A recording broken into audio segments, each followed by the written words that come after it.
During the events of Star Rail Fest, Asheville discovered what the happiness surgery truly entails, implanting the flesh and blood of the abominations of abundance. Given the gravity of the situation, we decided to go to Graphia Academy and first launch an investigation into Fulwish. During the course of events, we unexpectedly crossed paths with Fulwish herself. Also a survivor of the Bloodstained Games, she openly joined the Phantasmoon Games and invited supplicants to travel to Seafeld City, where the winner would be decided in a televised debate. During our exchange with Fulwish, Himiko realized that Fulwish might be a masked fool. As a result, I asked Sparksy to investigate the tavern for leads, and through that, we identified Fulwish's ability, the happiness syntax.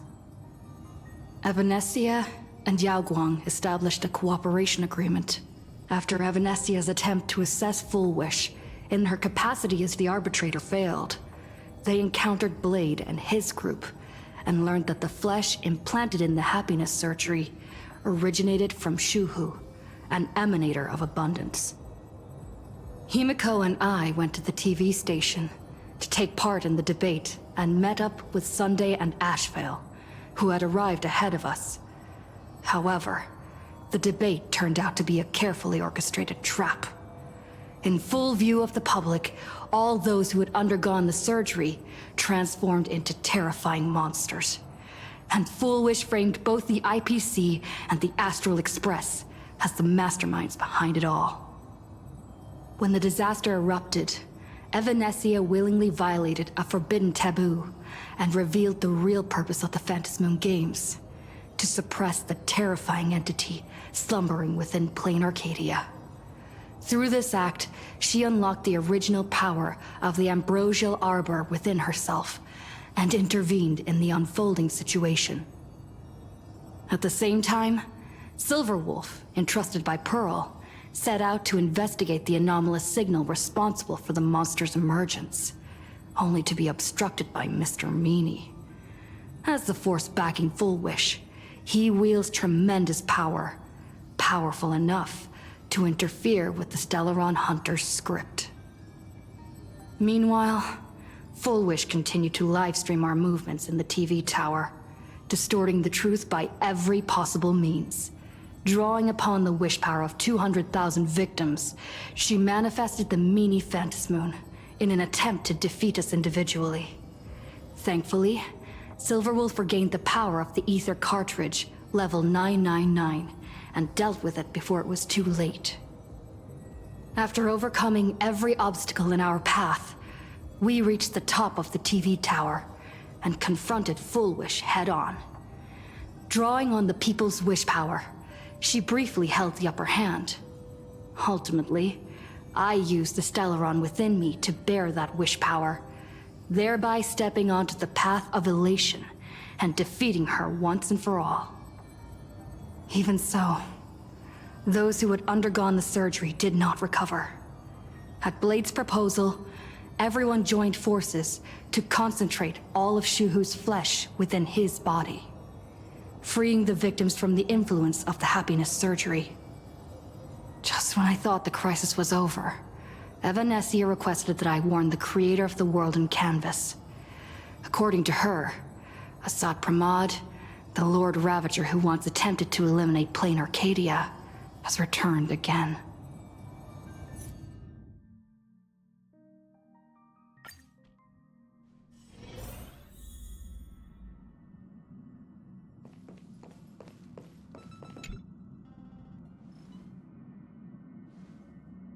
You're back! The incident that happened at Fulwish TV is causing a huge stir. Come watch the news! Hello, everyone! Welcome to our brand new segment, the Phantasmoon Brief. I'm your host, Poofy! Hi, everyone! This is your old friend, Snowy! Well then, as the Phantasmoon Games reach a boiling point, and for reasons that need no explanation, we are now joining Duo Mention TV to bring you live coverage of the latest and most critical news updates. Yes, we are! And after the director of Fulwish TV and sponsor of the Research Society of Happy Smiles, Fulwish announced that she was joining the Phantom Moon Games! That terrifying tragedy of 15 years ago once again swept through the psionic game! The supplicant debate, slated to take place at the Seafeld TV tower, was cut short when out-of-control Imaginée known as Joy Ascendants appeared suddenly and launched an attack. This Imagenesis plague centered on Seafeld City spread rapidly. Even Fulwish herself turned into a monster atop the Seafeld TV tower. As of the latest reports, nearly 200,000 human and Imaginée inhabitants across plain Arcadia have been affected by the plague. Countless individuals are injured or missing, and total losses are estimated to have reached 8.6 billion credits. And in a chilling echo of the Bloodstained Games 15 years ago, footage left behind by Fulwish points to the disaster as the work of supplicants from beyond the sky. She identified the culprits as the famed cosmic hero, the Trailblazer of the Astral Express, and the wanted criminal, Stellaron Hunter Blade, claiming they were responsible for the tragedy. But a spokesperson for the Department of Aberration Defense said the disaster was planned and executed by Fulwish herself through her organization, the Research Society of Happy Smiles. They added that the investigation will continue and the organization will be shut down. Oh, how familiar that sounds. 15 years ago, they made the same excuses. What is the real story behind this? The Phantom Moon Brief will continue to keep you updated. Over 500 years ago, a prophet made a prediction. In year 1999, a terrifying devil will descend from the sky. Will this prophecy come true? Can plain Arcadia safely make it through this crucial year? We will have to wait and see. Shame on them. How can they just say things like that on TV when it's not even confirmed? And the internet is flooded with fake news about you too. Also, those two hosts, weren't they from Fulwish TV?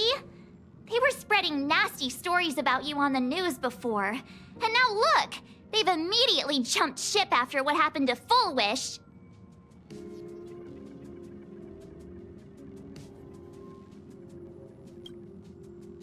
Ever since coming to plain Arcadia, nothing surprises me anymore. I'm happy you made it back safely, but somehow, you just don't seem quite the same. Oh no. You're trying to grow up and leave me behind. Don't tell me you're becoming the next Don Hung. No! Is this what it takes to become a hero?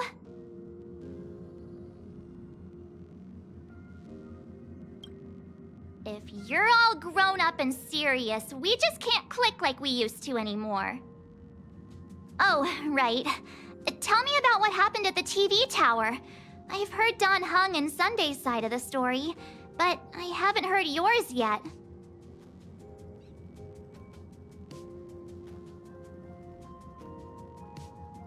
So, Fulwish had people undergo the happiness surgery to implant Shuhu's flesh into their bodies, and that ended up causing this disaster? And you guys stopped the mutation from spreading, but all you managed to do was to temporarily seal Shuhu's flesh inside Blade?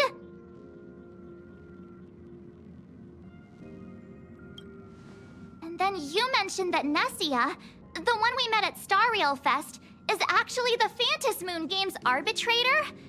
No wonder she could draw a mask for you. And she also asked you to go deep into the world in Canvas to warn... who was it again?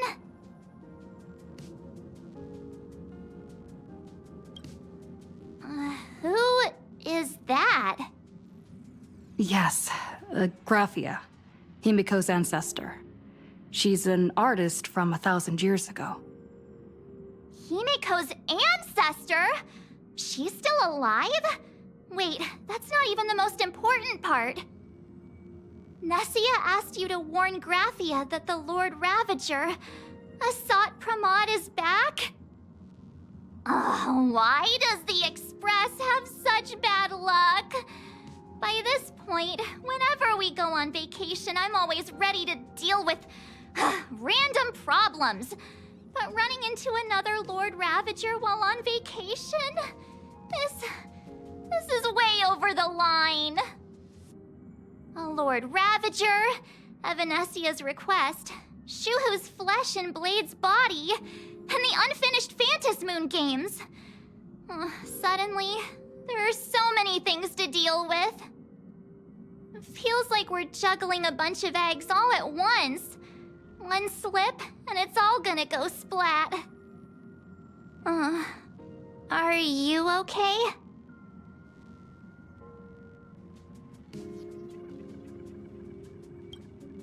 I wish I were as calm as you. I'm gonna go take a minute and collect myself. So many things to deal with right now. Oh, what should I do next? Nah. I've had a long day. I should just get some rest.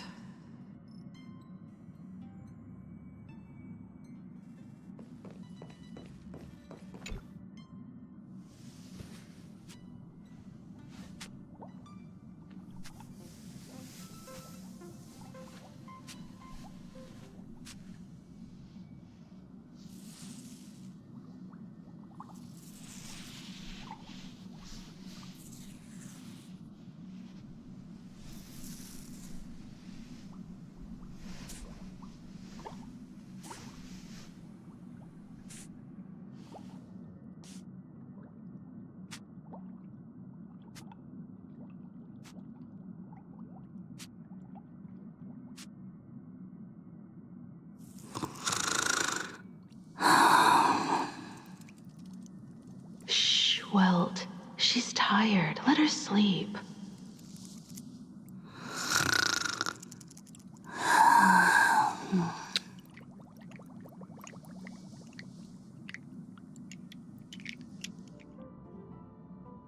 You're obviously tired. I never thought this vacation would become the prelude to yet another major war.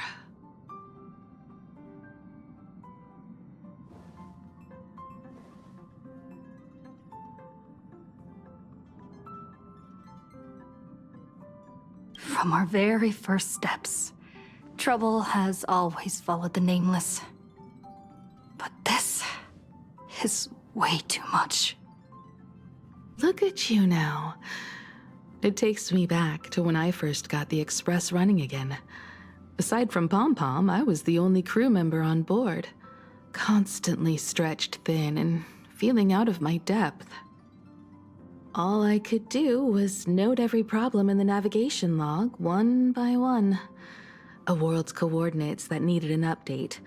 A glitch in the Express's warp system.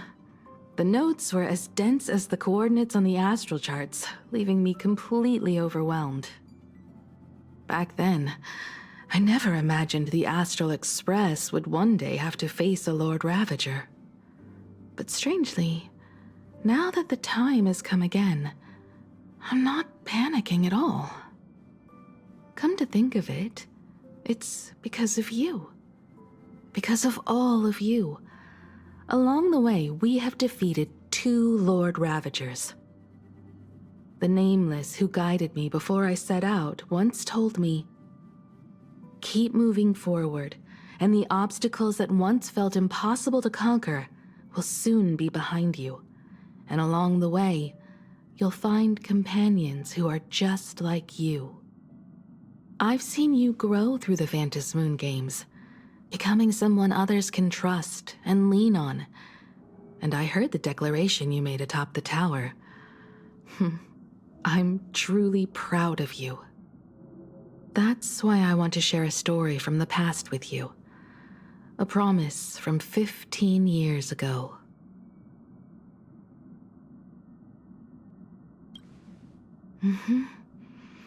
I promised someone that when the moon over my hometown was full again, I would go back to see her. to let her know I had made the most of this borrowed life and found companions I could trust with all my heart. I want to share this story with you all. The story of how my journey began. Because it's a long story, filled with many memories of my past. I'd also like to invite you all to the place where I repaired the Express and tell you everything bit by bit. All right, it's a deal. When I return from the world in canvas, you can make us, let Shush make us some coffee.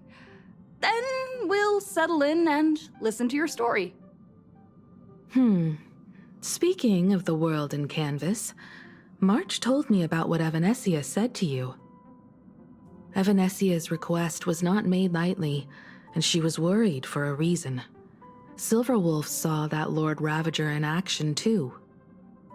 According to the records from the databank and the IPC's investigation, Asat Pramad's campaigns often span centuries, and the planets he targets all end up destroyed in freak accidents, leaving their surfaces covered in only smiling faces.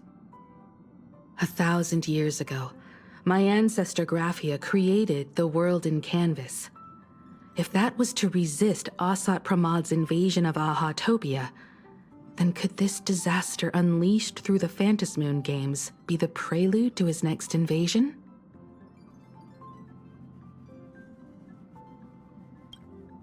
That's the first of many mysteries. Based on our family history, we are clearly not descendants of any long-lived species. Quite the opposite. The weathering curse has shortened my family's lifespan for generations. What could my ancestor have gone through to still exist today? That too leaves me deeply curious.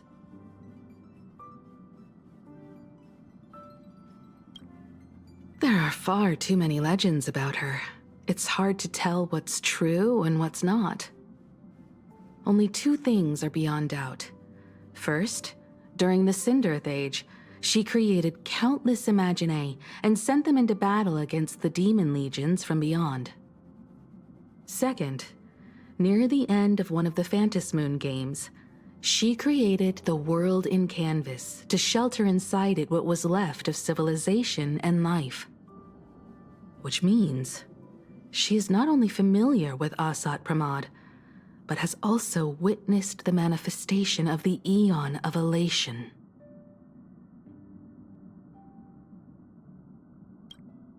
Nobody knows just how big the plane Graphia created actually is. Over 140 years ago, the IPC tried to salvage the world in canvas, but they were only able to reconstruct part of it in the real world. That portion became what we know as Plain Arcadia. Legend has it that Graphia used a vast ocean as her canvas and channeled the power of elation to step into the painting, which means she has not only seen Asat Pramad, but has also seen the Eon of Elation descend in all their glory. Good question. As for who in Plain Arcadia knows Graphia and the world in canvas best, it's probably Pearl. She was sent here by the IPC. She should have some clues to guide us in the right direction. By the way, General Yao Guang is here. She says she wants to talk to you in private.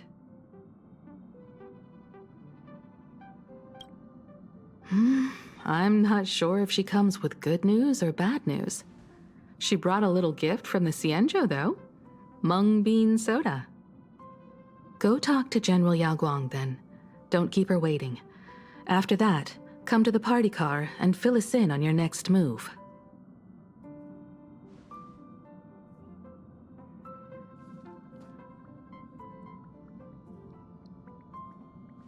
Nice to meet you, Ishvara. I always thought that the arbitrator, Evanescia, would step in and punish Fulwish for the disaster she caused. But, to my surprise, it was you who defeated Fulwish. In my capacity as an Arbiter General, I extend my deepest gratitude to you for halting the plague and sparing countless lives from suffering.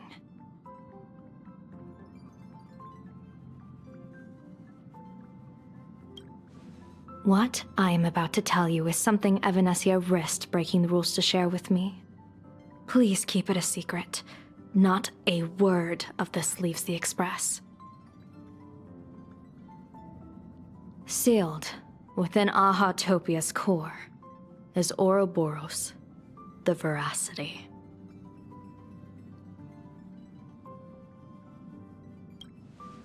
Wait, you've never heard of the Veracity before? Come to think of it, they must be unfamiliar to most people.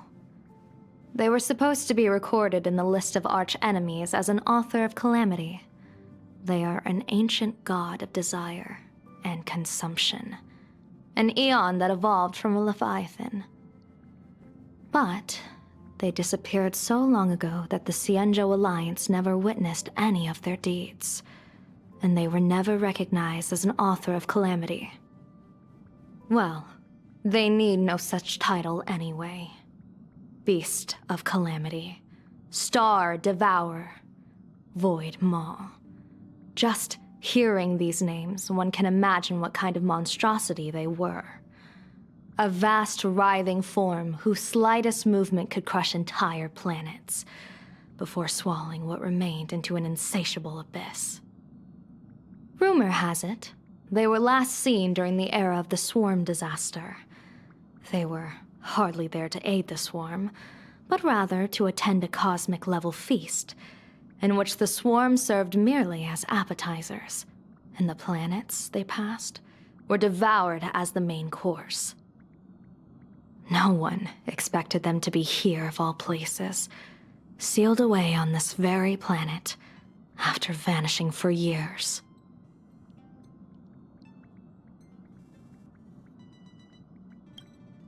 The true situation remains unknown, but with this information we can understand why Asat Pramod set his sights on this world. Aren't you a little afraid, facing a huge disaster like this? That's impressive, Ishvara. No wonder you survived the calamity of Iron Tomb. Fortune follows when fate hits its lowest ebb. Every crisis comes with an opportunity. Now that we know a force capable of devouring stars is deep in slumber at this planet's core, perhaps we could make it devour the problem inside Blade's body. It might just be a risky path worth taking. Blade has agreed to my proposal and will venture into the world in canvas to seek out the Veracity. From what I've heard, you are going there as well.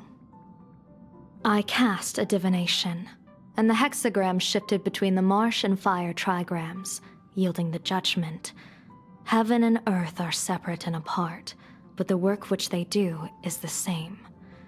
In other words, though your paths may differ, they are destined to intersect. A funeral, or an adventure. Will it be a battle with only a 1 in 10 chance of survival to tear away Shuhu's flesh from his body and eliminate the Cienjo's arch-enemy? Or will it be a journey in which he settles all grudges and never looks back? It all depends on how he perceives it. Blade agreed to my proposal, even though that little Stellaron hunter girl wouldn't stop objecting.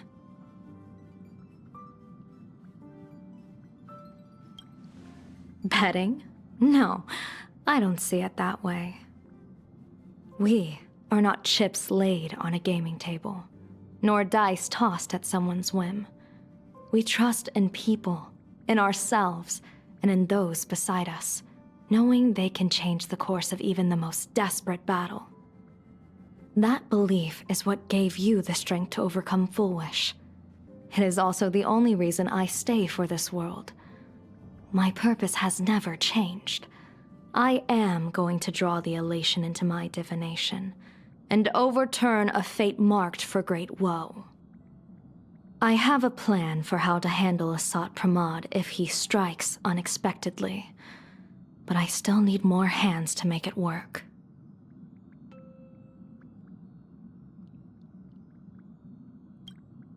What miracle could cap off these games better than a finale that humbles a Lord Ravager? It will be a tribute to the elation.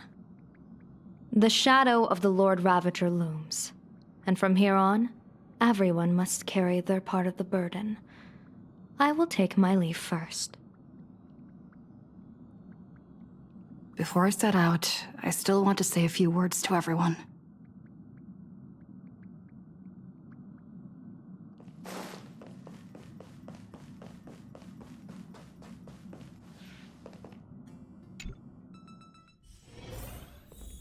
What are they all up to over there?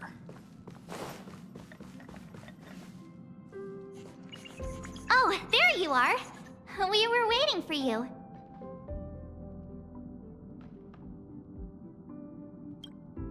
We're here to celebrate the Astral Express making it through another trial, of course. Pom-Pom's heard all about your latest adventure. It's a modest celebration, but a meaningful one. You stopped Fulwish's scheme, and that is no small achievement. Regardless of what the people of Plain Arcadia or the media may say, we raise a glass to you. Exactly. You knocked out the mastermind behind all those creepy whatever their name is. I didn't get to see it myself, but Don Hung described it for me. You killed it! Your victory gave Blade a chance to free himself from Shuhu's flesh.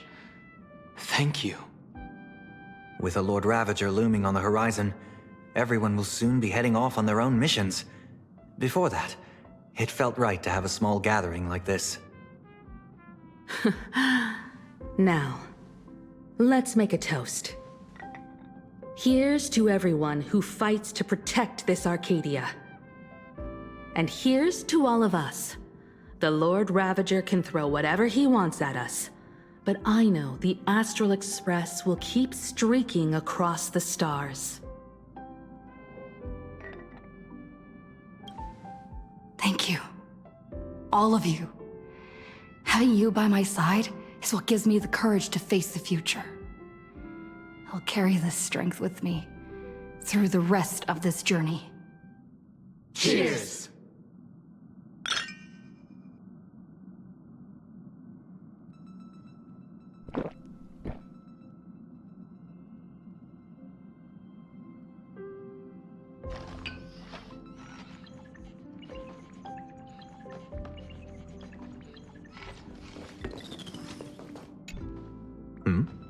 Did you need something?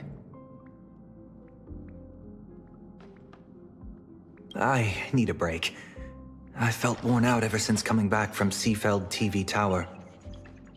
Right now, it feels like I'm back in Oak Manor's banquet hall. At those parties, no matter how tired I was, I'd have to clutch my glass and smile, keeping myself calm. Mr. Yang insisted I should get a full day of sleep, but I didn't want to miss the chance to toast with you all. I should thank you for letting me embark on this journey.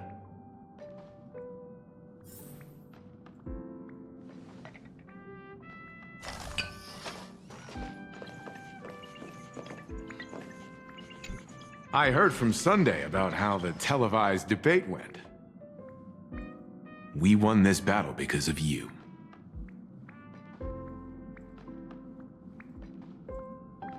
The streets were in chaos, traffic ground to a halt, and Wispay littered the ground. It was like a scene straight out of a disaster movie. When the televised debate began, a crowd outside the station gathered to protest the Astral Express and nearly broke through the barricades. But the moment the Joy Ascendants appeared, they scattered without a second thought. I guess people know deep down which is more dangerous, a made-up villain or an actual threat. But I am more concerned about you.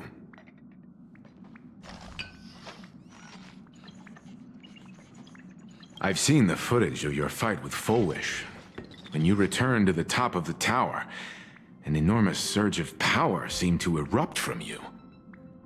It reminded me a lot of when I saved you at Herta Space Station. Did you tap into the power of the Stellaron?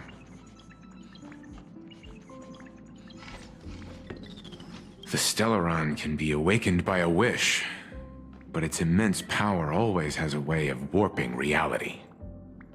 As the wave of wish power surged toward you, it brought hope and blessings, but also dark intentions and malice. What might it do to the Stellaron? We have no idea. Be careful with this power you have, no matter how tempting it may seem.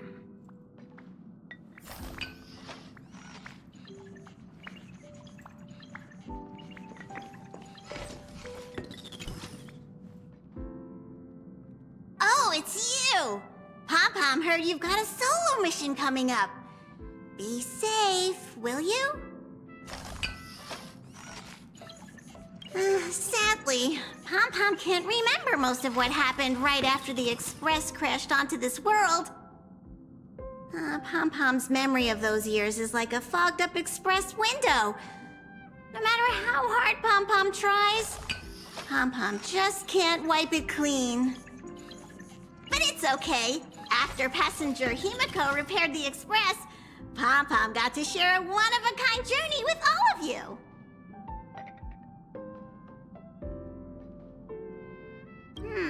How did passenger Himiko appear? That's odd. Pom-Pom can't remember a thing. All Pom-Pom recalls is having a long and fuzzy sleep, then being woken by a knock at the door. And just like that, passenger Himiko was on board. The day passenger Himiko knocked, it felt like Pom-Pom was waking up from a dream. The Express's heart started beating again, and the lights flickered on one after another. Graphia? Pom-Pom hasn't. But Pom-Pom always dreams of strangers when Pom-Pom's asleep.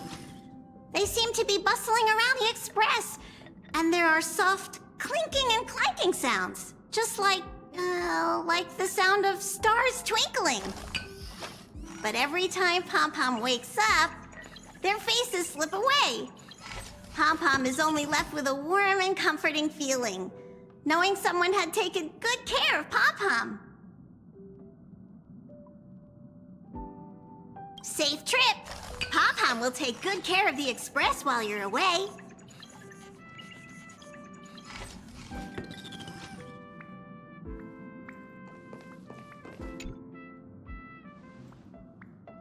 There you are. March and I were talking about you.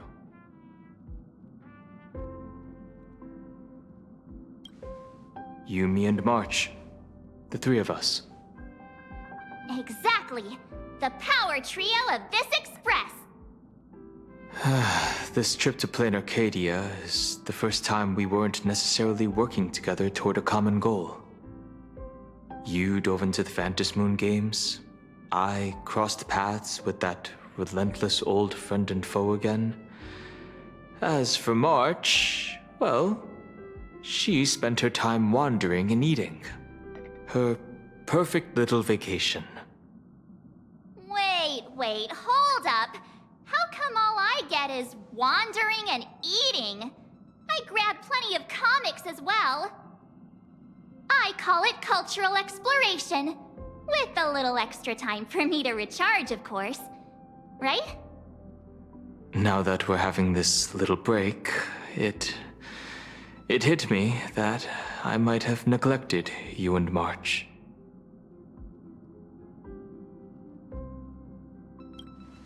Yeah, we are actually more concerned about your condition, Dan Heng.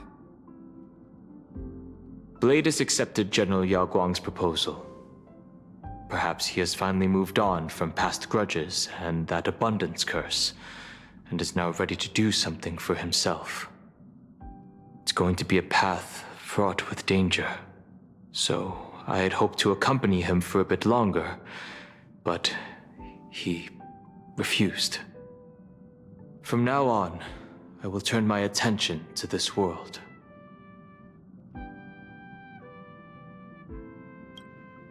Mr. Yang and I have been asked by General Yao Guang to help with setting up some defensive formations.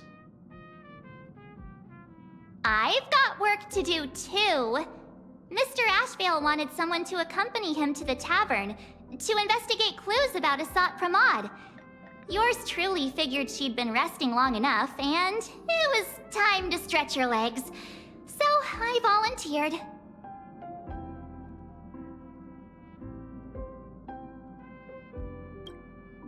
No problem. When you come back, you have to share everything you saw in the world in Canvas.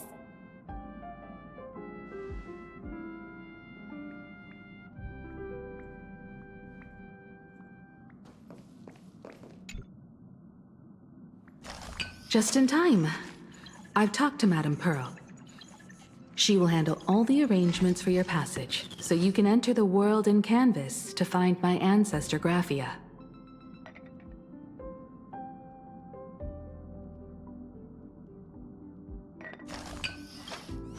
This is an important matter.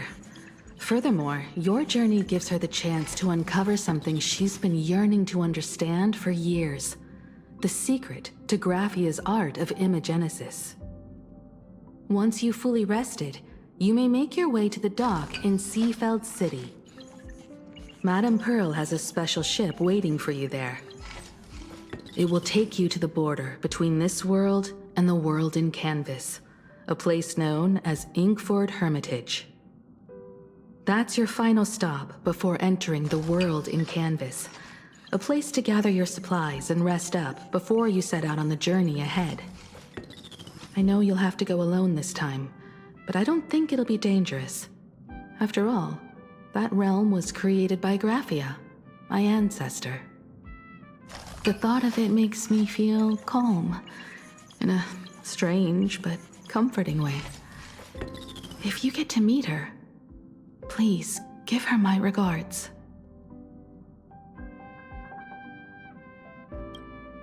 I am indeed quite curious. I'd love to see this ancestor of mine for myself, and hear her story in her own words. But someone must stay here and keep watch. Madame Pearl wishes to confer with me and General Yao Guang about our next steps in dealing with Asat Pramod. So I'll be entrusting this mission into the world in Canvas to you. Go ahead. Set out once you've rested up. I'll be here with Welt and the others, awaiting good news from you.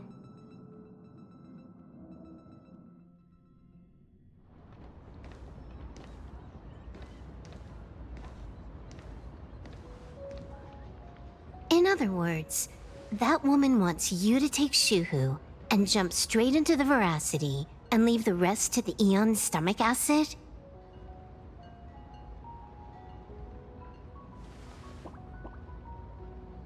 And this is between me and him, right?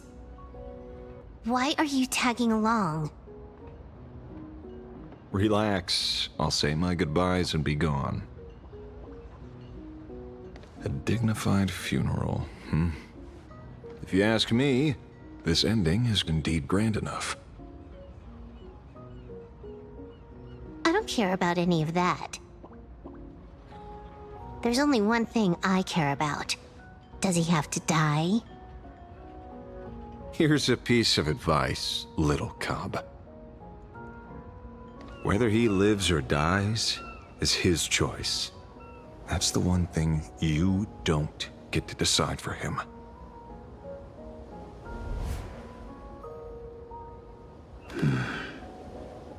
It has landed. What? Nothing. Just a seabird landing on the rocks. A blade forged of mortal steel cannot sever an undying fate.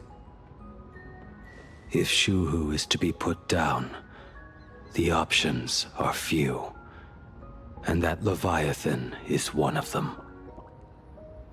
In time, people will say this.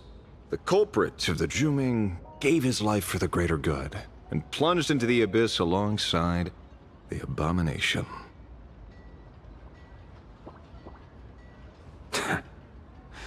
I'm not as noble as you make it sound.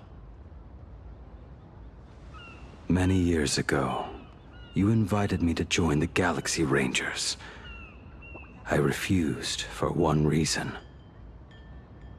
I'm a petty man. I was never born to carry some greater good. This is between Shuhu and me. Nothing more. Can't argue with that. A Galaxy Ranger through and through.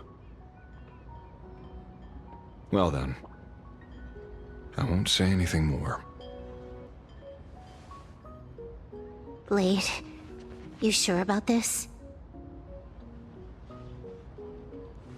For years, death has clung to me like a curse, etched into my bones.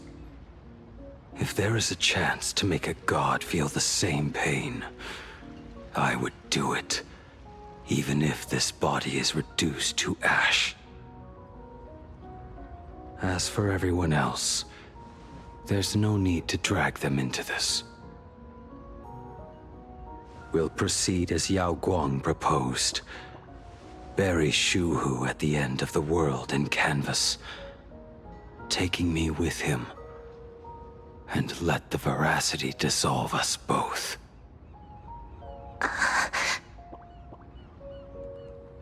Take care.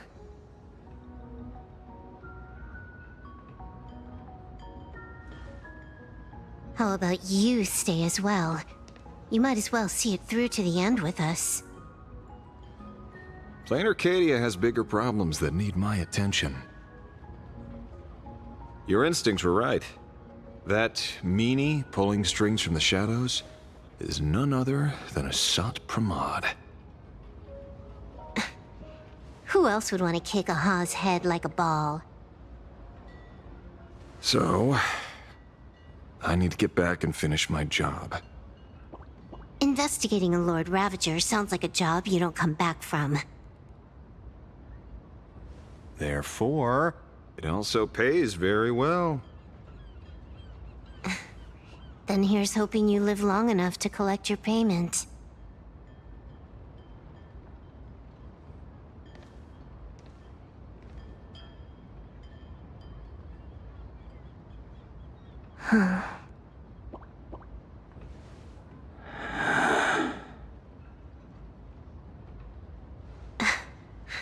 Every time, when it's just the two of us, you go quiet.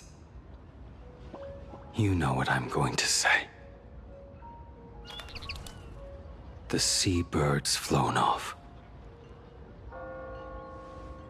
It's time for us to go too.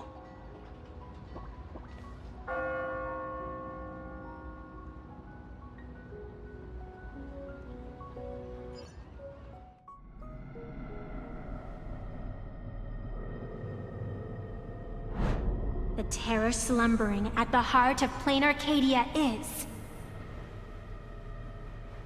Ouroboros. After the swarm disaster, the veracity vanished, never to appear again for more than 700 amber eras.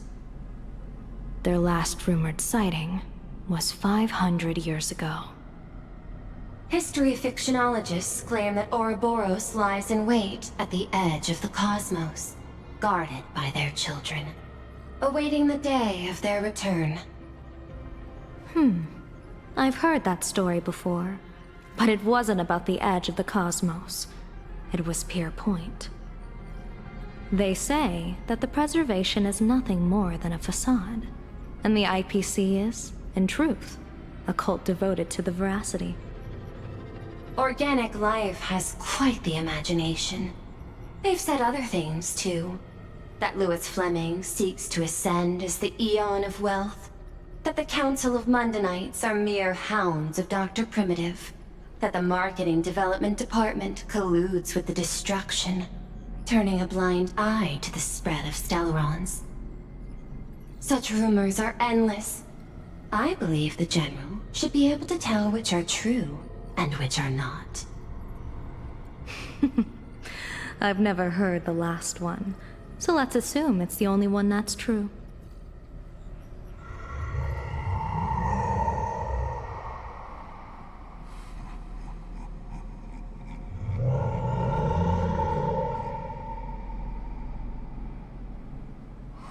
Such terrible breath. Once this Leviathan awakens, the Arcadia's destruction would be all but instantaneous. For now, this remains conjecture. The sealed remains appear to be a husk that Ouroboros once shed. Why it's here, and how it's connected to the elation, remain unknown. Yet even a fragmented remnant of an Eon is a threat that can't be ignored. The calamity of the Leviathan must not be allowed to re-emerge in this world. Naturally, that is why I'm here. And it's about time for the two Nameless to arrive. Oh, you're just on time. General Yao Guang, as instructed, warding talismans have been placed at over a dozen sites across Plain Arcadia. My thanks. It was Mr. Yang's talent of creation out of nothing that allowed us to reproduce dozens of plumes and complete the deployment with such speed. Now, with Yin and Yang aligned, and all four aspects in place, as long as we set up the last formation core, the Decalite reflection barrier will be complete. Using the divine eye of the Spiritus to weave a giant web, one that ensnares countless possible futures. General, have you truly made up your mind? Though Shuhu has been eradicated, the signs of doom have not faded. On the contrary, they grow ever clearer. After much consideration, the source can only be this restless corpse. One crisis is yet to pass, and another is already upon us. The Arcadia's ley lines were already riddled with scars, and now even the ancient tree's seal is starting to loosen. While Evanesia is asleep, someone must take up her duty to guard this place. But defending isn't the way of the hunt. If you don't want to become the prey, you must become the hunter. General, do you intend to go on the offensive and suppress the remains of the Veracity? How could I? The Joyseeker could barely confine that husk using the Abundance's ambrosial arbor as its cage. I'm not that arrogant as to place myself alongside the gods. I'm not here to guard against an Eon, but against a lesser menace. Lord Ravager sought Pramod. This barrier is prepared for him. Asat Pramod has been meddling with the game from the shadows. His intentions unclear. We know little about him or the Veracity. By chance, however, a friendly citizen has provided us with intel. Ouroboros' remains are in Ahatopia, aren't they? Silence is an answer in itself. I've seen that reaction too many times. I'm not surprised that you were the first to discover it. You were in the Torn Scroll too. The probability of you noticing was 24%. That's a little low, don't you think? I'd put it at well over 90. What I don't understand is this. There were countless ways to verify your hypothesis, yet you chose the most unconventional one. You bypassed security and broke into the building to confront me in person. What is your objective? This is no confrontation. It's a warning, Madam Pearl. I'm a security officer, and there is only one reason I'm here. While everyone else is fixated on the Phantasmoon games, only the Department of Aberration Defense is watching other places. Like the location where the new Herald of Death case was closed? Correct. The incident involved 4 Daybreak warriors, 3 nameless, 1 detective, and 1 officer. But just moments ago, a 10th set of footprints appeared at the scene. After the investigation, we learned that the traces were left deliberately. A blatant provocation. The Lord Ravager bent on destroying the Elation came uninvited. Make no mistake. Plain Arcadia is a stage he chose with care, and drawing the Abundance into the fray was hardly a whim. Our top priority is to dispose of Shuhu's flesh properly to prevent it from falling into the wrong hands and causing another calamity. That said, we cannot afford to ignore Asat Pramad's next move. This giant web is prepared for that very purpose. Once the entire planet is folded into the divination's trajectory, under the gaze of the Omnitia, all possibilities will be laid bare.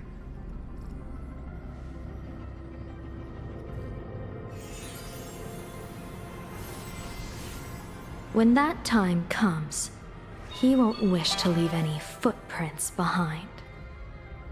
One final question. Why did the Lord Ravager choose to visit this place? Does he have an ulterior motive? Or is this merely some twisted joke? That question should be left to the professionals. Don't forget, we have a detective who can't seem to rest. Let's hope the accumulation of variables can tip the scales in our favor.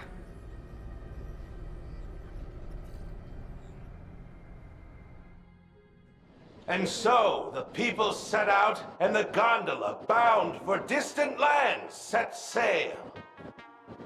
At the end of the world, the Elation once again declared war upon the Veracity. Take, frail little humans!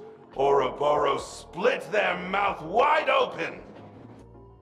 Whoever can fill my whole mouth with but a single thing shall receive a reward, my tongue. The fool known as the Shepherd captured a comet, but it wasn't even enough to fill the gap between the Veracity's teeth. The bartender Braji opened the wine cellar, yet they only grew drowsy, drifting off to sleep. And en route, he crept up to the Veracity's ear and told them a corny joke.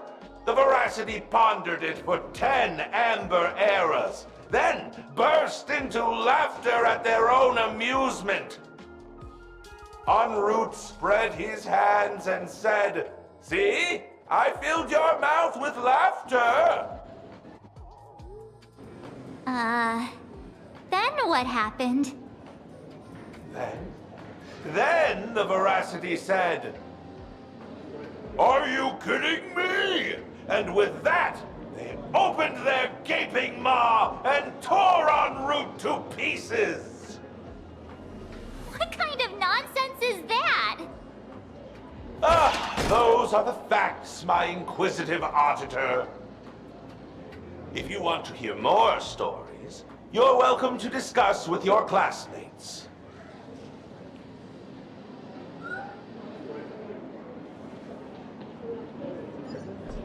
We came here to investigate the Veracity and Asat Pramad, but all we got were stories that only a 3-year-old would believe.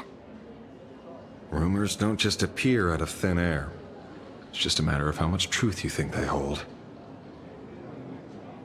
At least 90% of that was made up. Sometimes that last 10% is all you need.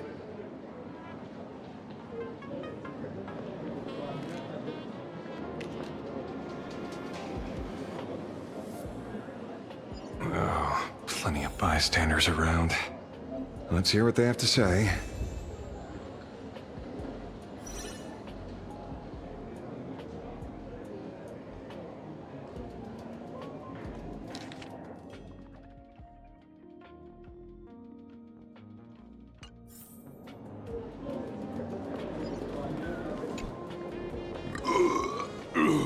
You two asking about the Veracity? You thinking about walking that path? Walk the path of veracity? Do I need to eat everything in sight? You got it! Kids always dream big. Some are bulldozers, some are monsters. And I am Ouroboros! And the man. Ugh, can you talk normal? Stop gulping for air. I swore to become a veracity path strider. I eat everything. Tasty, nasty, anything I could chew. Finally, I pinched my nose and swallowed loose mold, and they looked at me. Ouroboros? Nah. Very regrettable. Enough already. I'm telling you, it was all bluffing. The fools didn't lose. Poor Root and Dorothy, when the veracity wasn't looking, roll up their skin like a grape, snatch it up and poach it. Then poof! They were gone! Even Comic-Con Collective don't got a veracity card. I already filed a formal complaint with the organizers. You should be putting this much effort into your studies!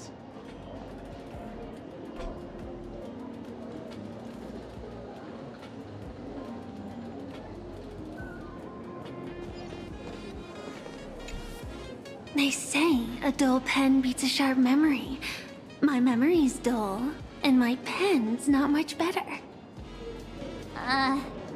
Then you must have a lot of stationery?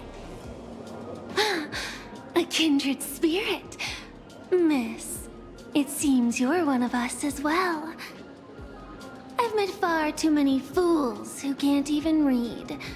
Oddly enough, those of us who truly love learning are the rare ones. Interested in studying the knowledge of the laughter? I have a reference book here. You can have it.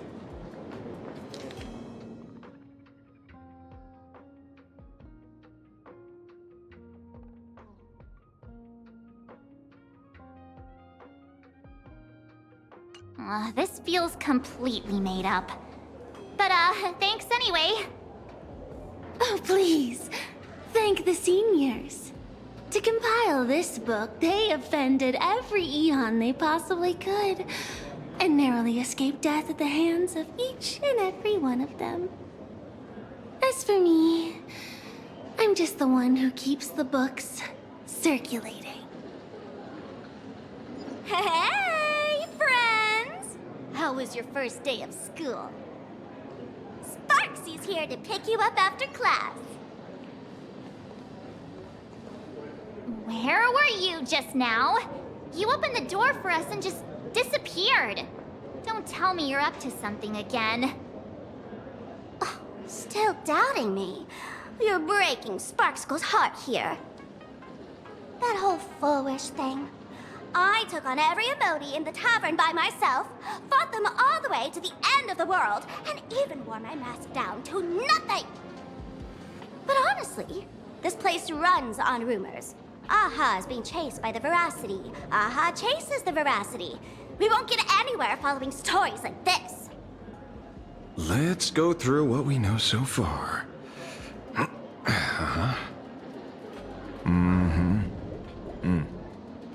Ooh.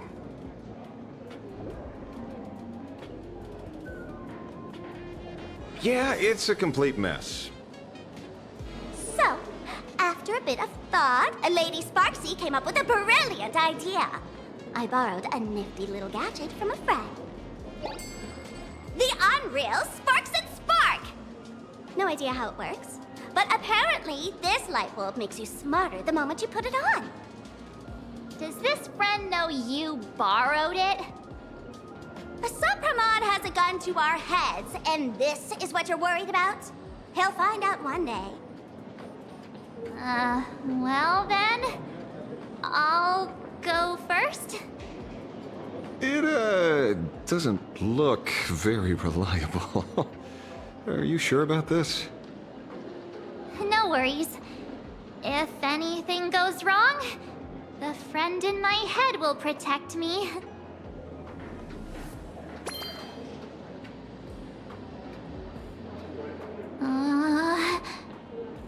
Doesn't seem to have any effect. No, it's working perfectly. I get it now. All of it. No need to dance around. Our enemy is a Lord Ravager. There's only one question we need answered. How does Asat Pramod plan to destroy Elation? Correction. The effect is very obvious. Judging by Nanook's habit of picking Lord Ravagers, I wouldn't be surprised if Asat Pramod was once a masked fool, and therefore knows Aha's weakness. The Arcadia is like a microcosm of eons and paths. People indulge themselves in fabricated happiness, unable to pull themselves away from it. Many have expressed their concerns. This isn't elation. Aha is playing with fire. A classic social realist deduction. Old-fashioned. Ooh, but effective. We're closing in on the truth. Yes, the answer is all but revealed. You are Asat Pramod, Sparksy. Do you have evidence? Of course. The truth is so simple that everyone overlooked it. The evidence is... you were the first person I met when I got off the express. If I am Asat Pramod, would you and Grey Hair have been able to walk out of the school alive?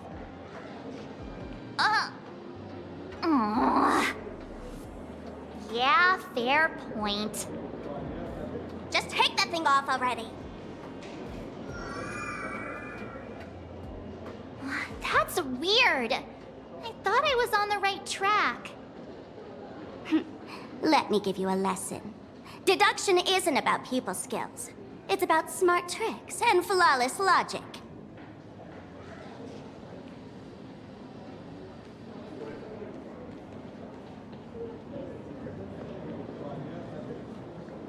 Watch and learn. Sparkle, master of the classic whodunit, has entered the chat.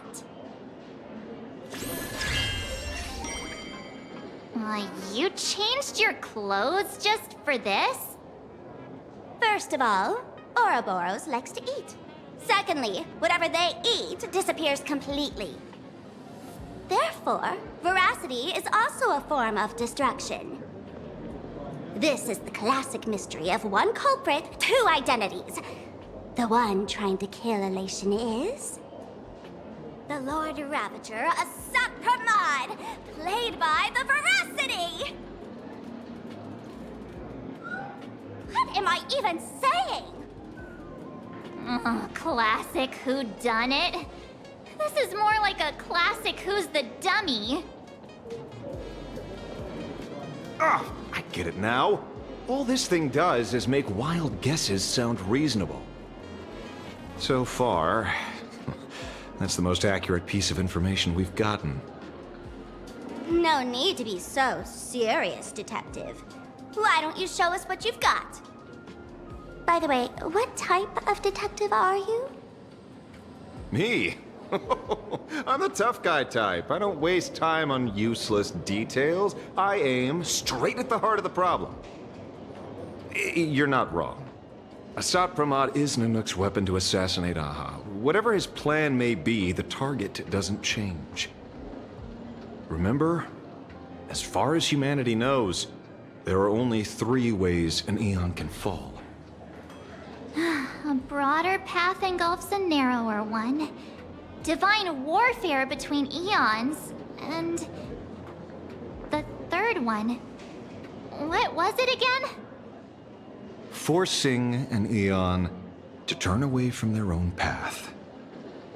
Whichever it is, none of it sounds remotely connected to plain Arcadia. So, what makes you so certain Asat Pramod is here on business, not on vacation? Because we folks just dug up one heck of a treasure from underground. And in the stories tied to them, we've unearthed more than a few names worth paying attention to.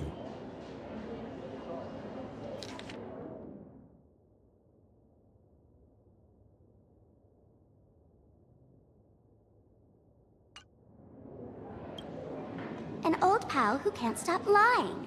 He goes on and on about death being a solitary feast, but I just saw him last week, alive. I see you're acquainted. Please, introduce us sometime. Baraji? Forget it! He's good behind the bar, but slippery as an eel. Ask him to work for Nanook, and he'd run away on the spot. The former bartender of the tavern, everyone knows him. Couldn't be him. That's just a title. Anyone with a girlish heart can call themselves Dorothy. Between you and me, Director Sparkle used that name once too. Guess when? Looks like this clue has a little value to it.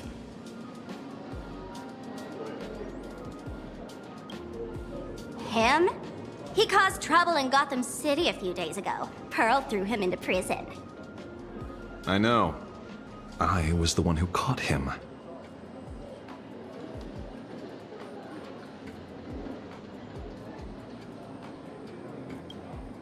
Right.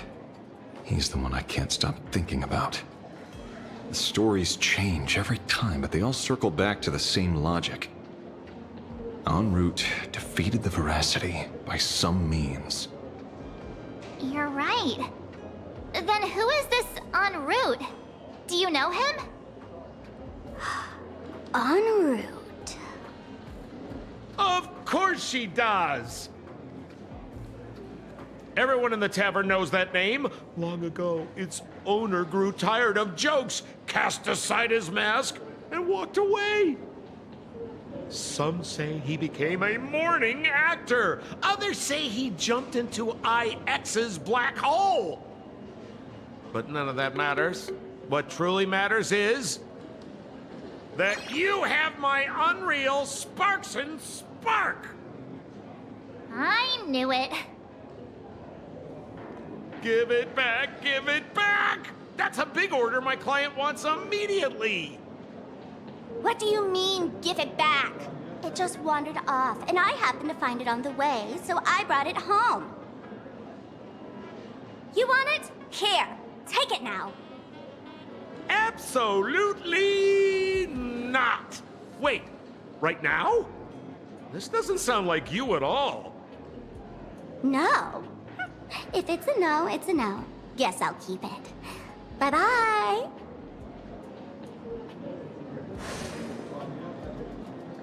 Get back here! Sir, do you need to hire a private detective? Hey!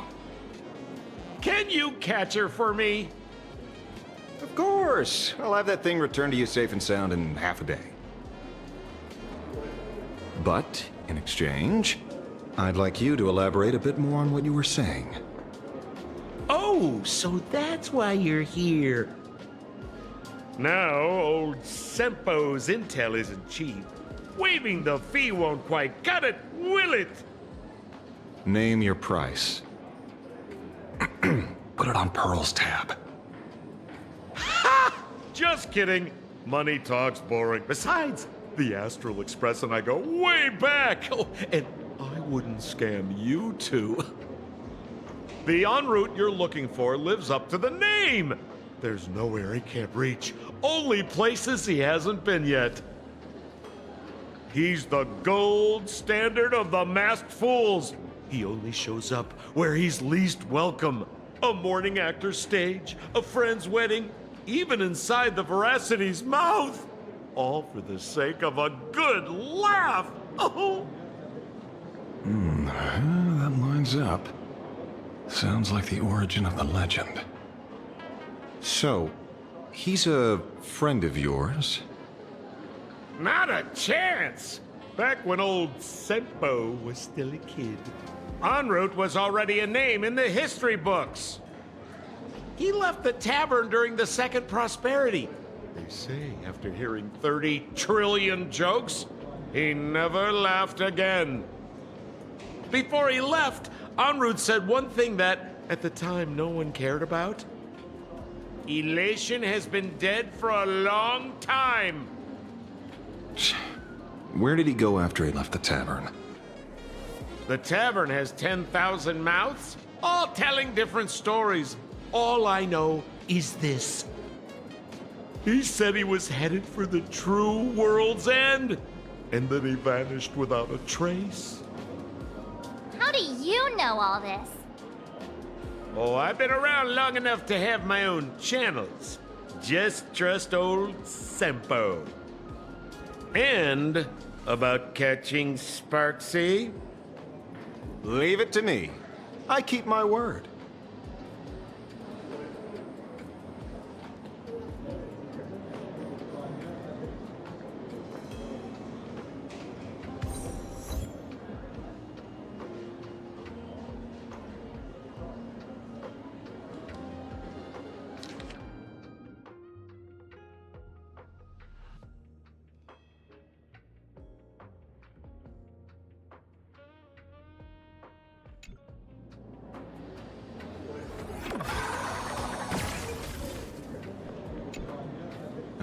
See? You only need that 10% of the story to be true. The last thing he said was really scary. So many unanswered questions about en route. He has to be tied to Asat Pramod somehow. But our leads at the tavern have run their course. Let's go pay a visit to another expert next.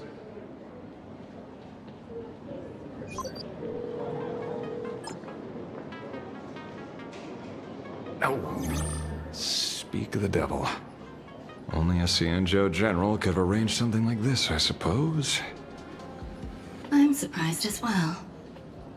You've only just left Amphorius, and already you've managed to draw the attention of another Lord Ravager.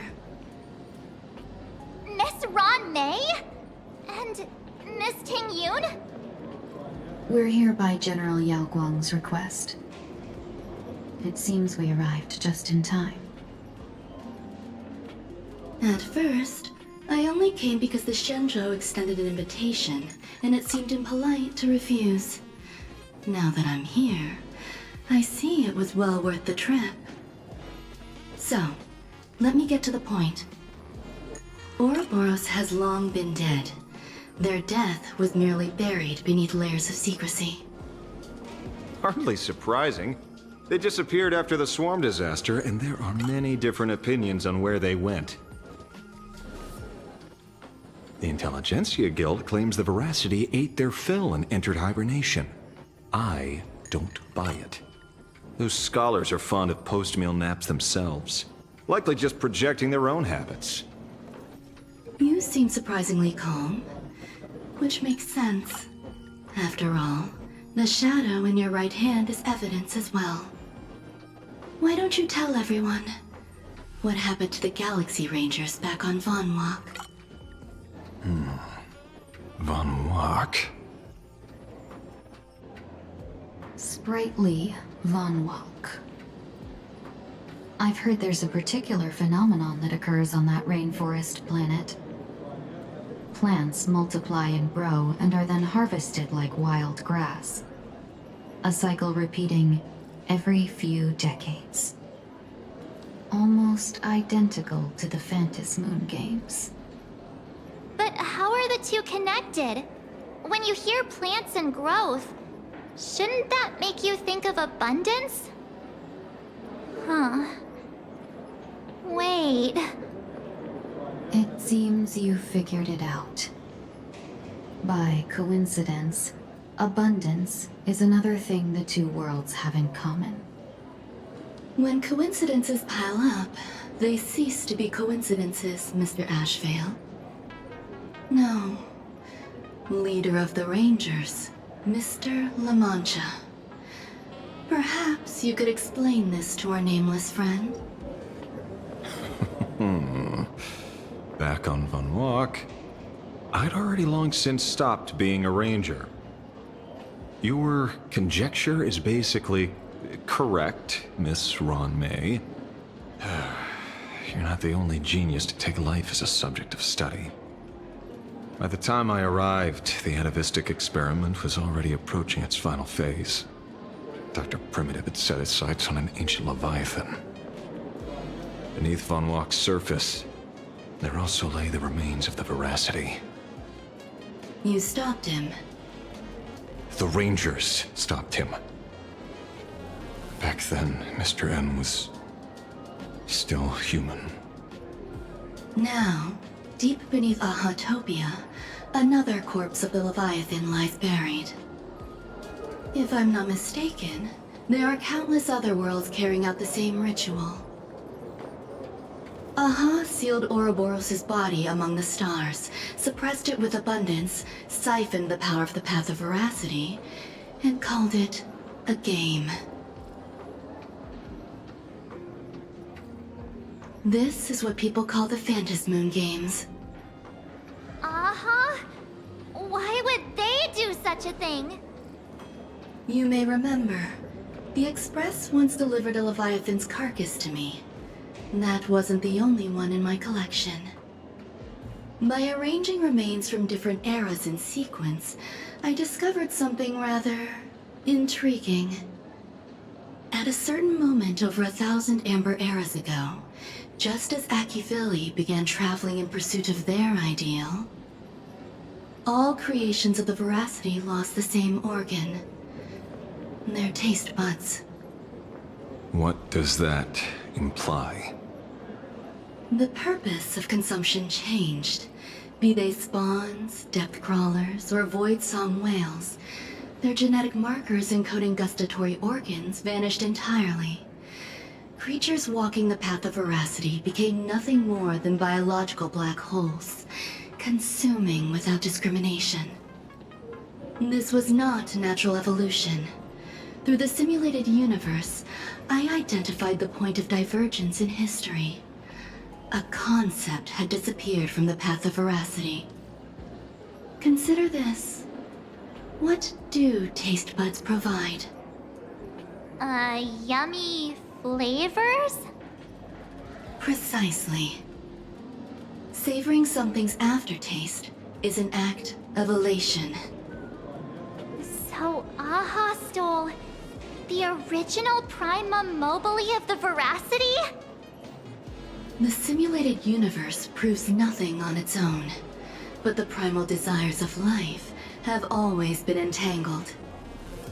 Think of it as my intuition. The conflict between the eons of elation and Veracity stretches all the way back to primordial times. How many people know about this? There used to be 2. I only told Yu Qingtu. Now, there are 5. After this, I can't be sure. Exploit the old conflict between Aha and Ouroboros to ignite a divine war, or allow intersecting paths to devour one another. Of the 3 known ways to kill an Eon, the Arcadia fulfills at least 2. Now who still thinks Asapramad is here on vacation? But you still haven't explained where it came from. Oh, you mean the shadow? It has nothing to do with Van Walk. Oh? call it a twist of fate. This isn't my first encounter with the Astral Express, nor my first time dealing with a Lord Ravager. When my home was destroyed by Zulo, I had a brief encounter with a former navigator. A navigator of the Express? Yes. Starseer, I see. He'd already retired by then. He was the one who told me about the Shadow. According to IC, it was one of many remnants left behind when the Express first carved paths along the edges of the cosmos. I led the Rangers to suppress the Shadow and devised the plan to assassinate Zulo. But I never learned why it was there in the first place. Don't you find it strange, Mr. Ashvale? Strange? When coincidences pile up, they cease to be coincidences. Like an experiment with results that are too perfect, it's enough to send a chill down your spine. If you don't mind, let's walk through the whole thing once more. Earlier, what did you two uncover in the tavern? Someone suspected to be a Sat Pramod knew about the Veracity's secret. Before disappearing, he said he was headed for the end of the world. And then? Who did he say the Shadow belonged to? A former navigator. The Shadow was a remnant left behind when he charted the cosmos. If the world's end isn't the tavern, then where is it? I don't know if anyone can answer that question. Not even Akivili. Wait. Don't tell me. En route only goes where he isn't welcome. After leaving the tavern, he went to the Astral Express. The detective game is over.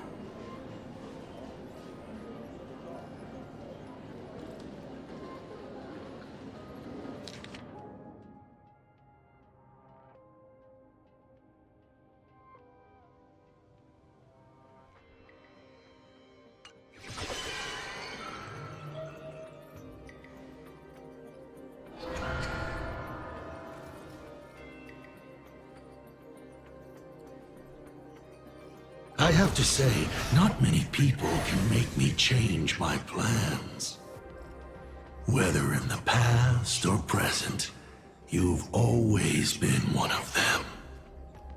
So, it is you. You know how it is, kid. I've always enjoyed arriving uninvited.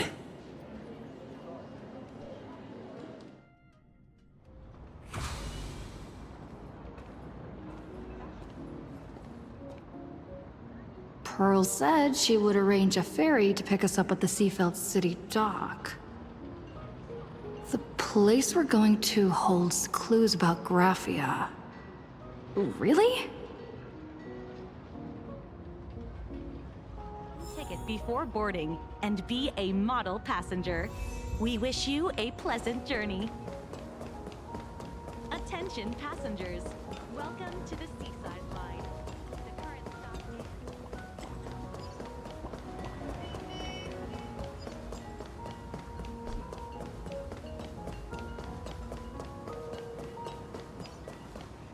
It is an honor to, well, shall I say, be of service to you again.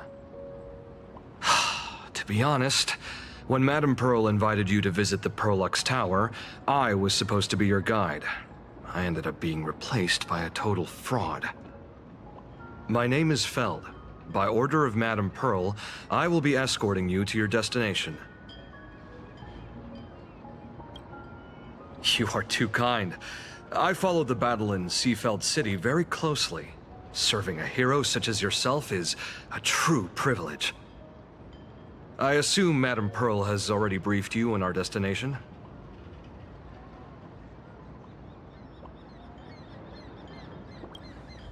I see. It so happens that Madame Pearl is tied up with an unforeseen event, so allow me to brief you in her stead. The destination of our boat journey is a hotel known as Inkford Hermitage. It is situated at the end of a Dovebrook tributary that ultimately flows into the sea. It is one of the points where the world in canvas intersects with reality.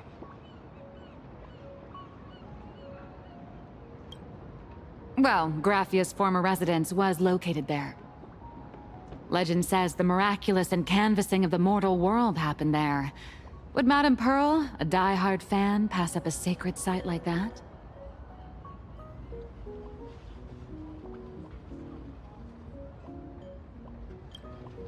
Word is that Madame Pearl just flicked her wrist, signed a check with an astronomical figure, and bought the whole plot of land. She also snatched up every single piece of Graffia's lost works she could find without bothering to verify their authenticity. Whew, I guess money really does let you do whatever you want. That's not even the half of it. I don't know where her obsession comes from, but she's dead set on the idea that Graffia is still alive. If she gets even a whiff of anything remotely related to Graffia, she's got her people on it at the snap of a finger. But all they could find were Imagine knockoffs. Random, pretty redheads based on nothing but imagination. I bet her reaction went something like this. Objective. Locate the original. Error. Detecting excessive quantity of low-quality merchandise. You! I remember you! You're that fraudster from Perlux Tower! Perlux Tower? I've never set foot in that place in my life. Oh, I know it's you. I've seen the footage. You're wearing the exact same outfit. Oh, a slip-up in an otherwise perfect plan. Relax. Your job is safe this time. Cut it out, you scoundrel! You can't talk your way out of this. Who exactly are you? This is the author of Fluffy Across the Blue. Blurry QR Colt. Huh. Is that so? My apologies. How rude of me. Miss Colt, it's an honor to finally see the face behind the work. Please pardon my yelling. I didn't know. No worries, no worries.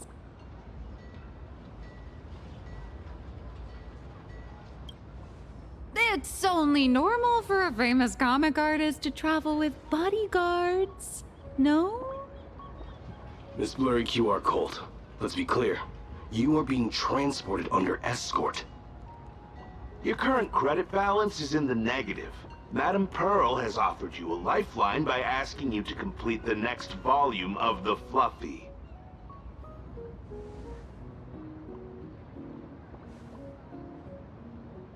Whoa, this is not my fault. Remember Alloy King Pom Pom from Perlux Tower? I tried to put everything on Pearl's tab, but she found out and charged it back to me. Who knew a figurine could be so expensive? It cost me more than my entire savings.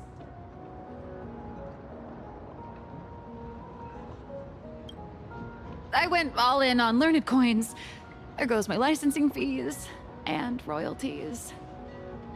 I lost every single penny. So you're escorting her to, shall we say, an intensive creative retreat? Correct. The objective is to deliver the manuscript and clear her debts. The estimated duration is 56 days. Hear that? It's not a hotel.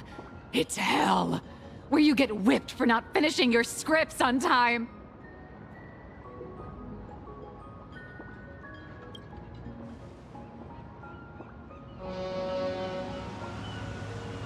The boat has arrived. When you're ready, let's begin our journey to Inkford Hermitage. Please, mind your step as you board.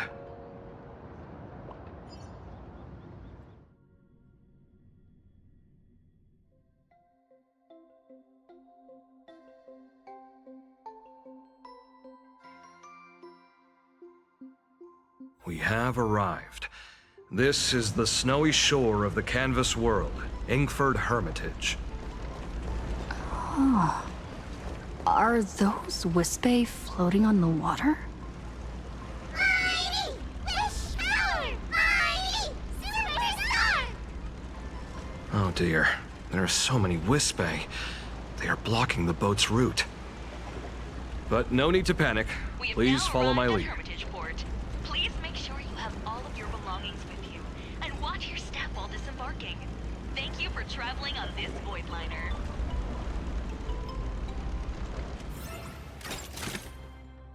Talents.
A safe docking. For a second, I thought we were going to hit an iceberg or something.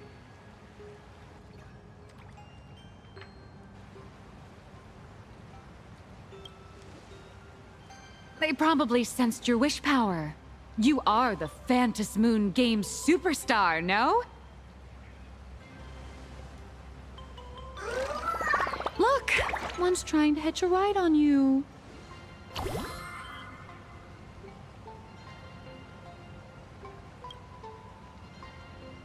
Must have been when we came ashore. Oh, what a devoted fan.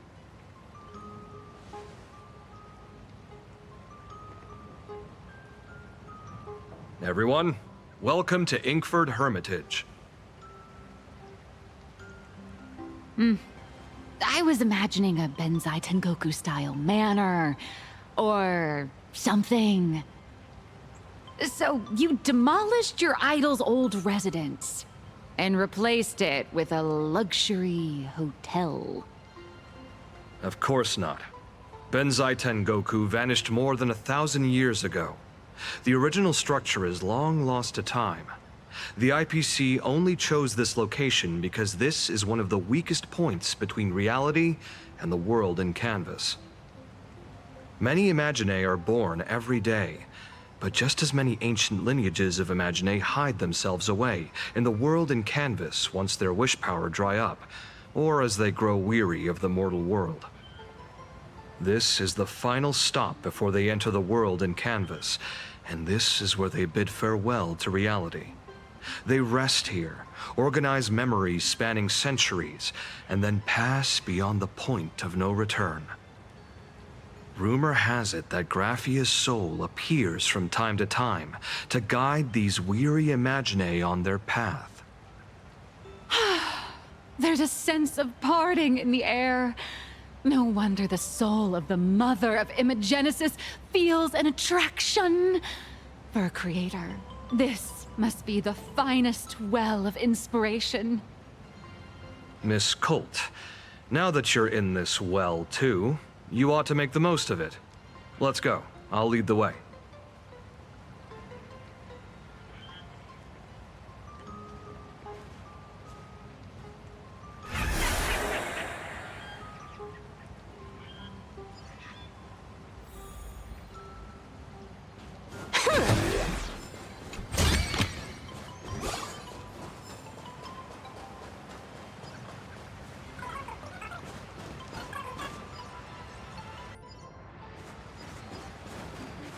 Is that? Ah, the golden tree in the distance. We call it Myriad Wish Grove. It's said that it shares the same lineage as the sacred trees on the floating island. The drop rates are this bad.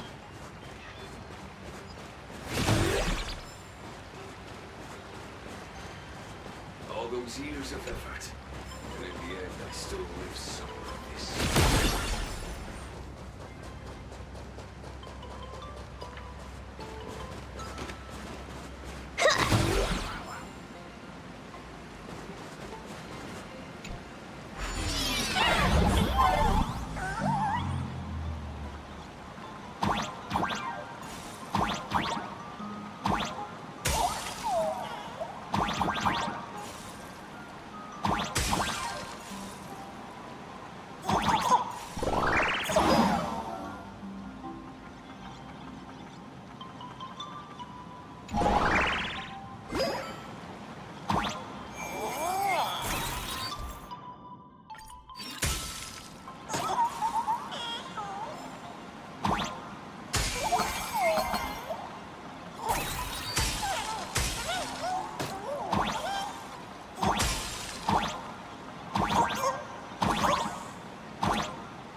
not a mimic. Not interested.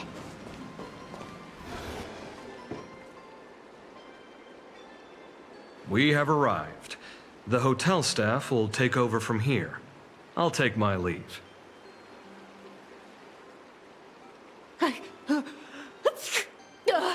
Oh, it's freezing.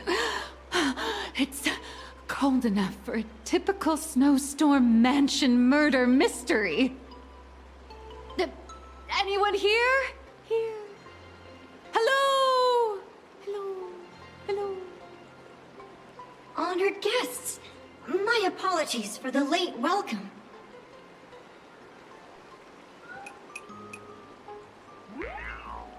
Oh, no wonder it's so cold.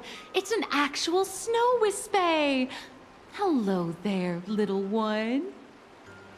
I am the lobby manager, Casper. You have a very high body temperature. Please, try not to overheat the room. Allow me to introduce myself. I am the popular comic artist, Blurry... the former comic artist, Miss Nihilux. Oh, my true name is gone, just like that. Oh wait, did you say former? The big shots upstairs gave me a heads up. You are now an asset of Perlux Corp. You'll be staying here until you finish your next volume. Every guest in this hotel is an Imaginé with quite a history. That Arcadian over there? That's a former superhero. Which one? Never heard of him. That one over there is one of the oldest strangelings. They're a former Kappa. These days, they work as the hot springs manager. A Kappa? Didn't that lineage of Imaginé go extinct when the IPC first arrived? There are still a few survivors that slipped through the net. As for Casper myself, I am a former frost giant.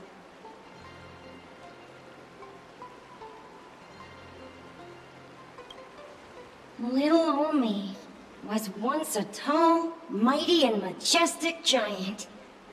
Of course, that was back in the Cinderth Age. So you're basically an antique who knows a bunch of old secrets. What corner did they dig you out of? From a block of ice. It is sad how a giant block of ice melts into tiny pieces over time. I have forgotten the names of most of my friends. And I have not tasted a crispy, charred Void Ranger in a long, long while now.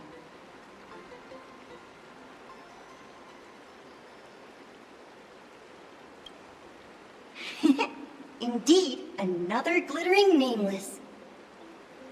Another? How's that? That is a secret. Sightings of Lady Graphia are as common as the snowflakes here. Ever since the news spread that her soul would reside at the hotel, all those Imaginé who mimic her and the weirdos who insist they have a connection to her have flocked here. You see, they all claim they have some sort of connection to her, or hold some secret about her. I bet they're just trying to scam people out of wish power and credits. Just like all those people who swear they're AHA. You're not wrong. But whenever the higher-ups ask for a report, little old Casper here can always pad it out and hand over a long list of names. Nameless, good luck with your inquiries. Bye now.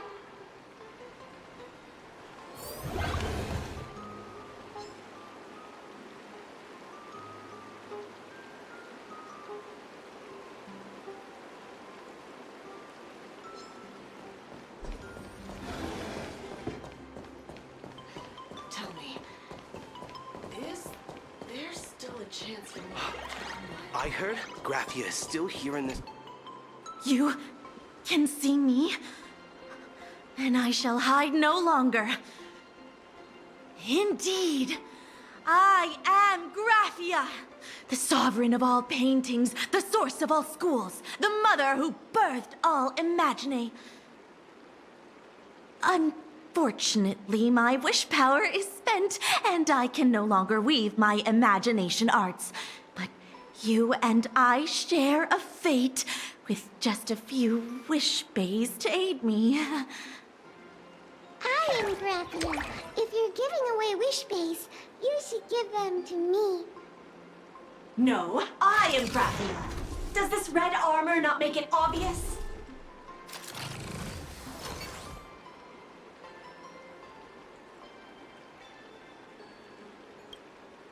I don't care which. One of you, come help me fight a Lord Ravager. The Lord Ravager? To be honest, we are Graphia, but we're not Graphia. Simply put, we are Imagine born from people's imaginations of Graphia.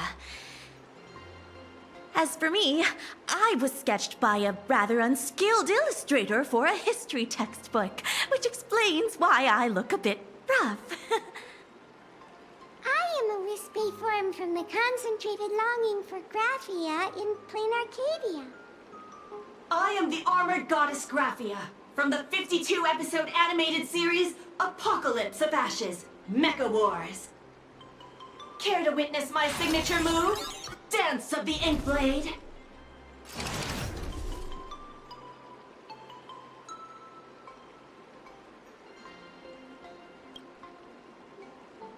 If you're looking for the real Graphia, I'd suggest you give up.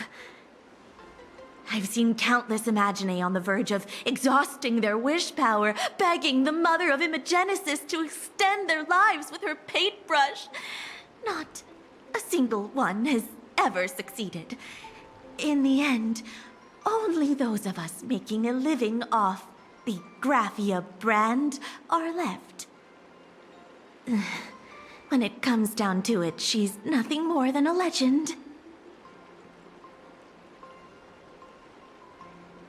Who knows? Maybe the IPC made up some story to boost the hotel's revenue. I mean, the Cinder's age was over 1,000 years ago. Maybe the only thing left is the longing for Graphia. There's one very simple way. She created all Imagine with her brush. Word has it, she waits at the end of the world in canvas to see off those whose time has come. But every Imagine who has seen her is, of course, dead. So dying is the only way, huh? These three aren't just fakes. They're also wackadoodles. As I suspected, finding Graphia was never going to be easy. Besides us, there are plenty of ancient Imagine living here, ones that have long gone extinct elsewhere.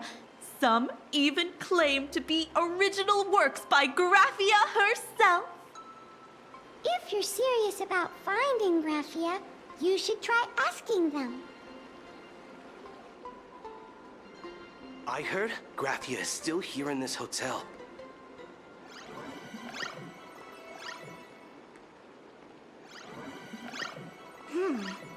Apparently my great-grandmother is still in this hotel, too. I spent my whole life doing hard labor in a frozen wasteland. Now, death rewards me with hot springs.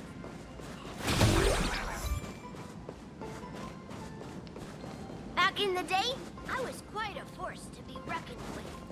And now... I sense more stray thoughts and disturbance in the water. The Imagine of today are far too restless.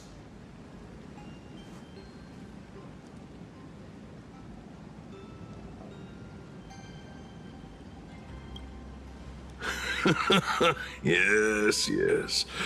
This old soul is just scraping by with what little talent I have left. The humans here call me Sudscour. A filthy name, but fitting for this frail and wretched form. Are you here at the hot springs to wash away your stray thoughts? Or just to chat with the last Kappa of Ahatopia?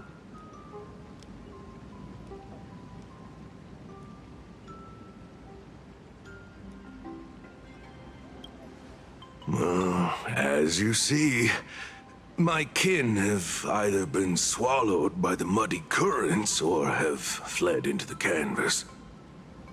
Long, long ago, my people lived in every river and pond in Ahatopia. We tended the crops for the artists, and in return, they painted our descendants into existence.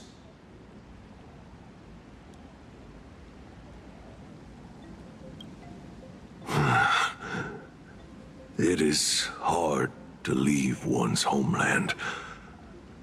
Even when my kin have entered the canvas, even when the waters here are no longer clear, and even when the new Plu tribe has replaced us, this is still my home. It needs someone who remembers the old days. As long as I remain, the Kappa line is alive.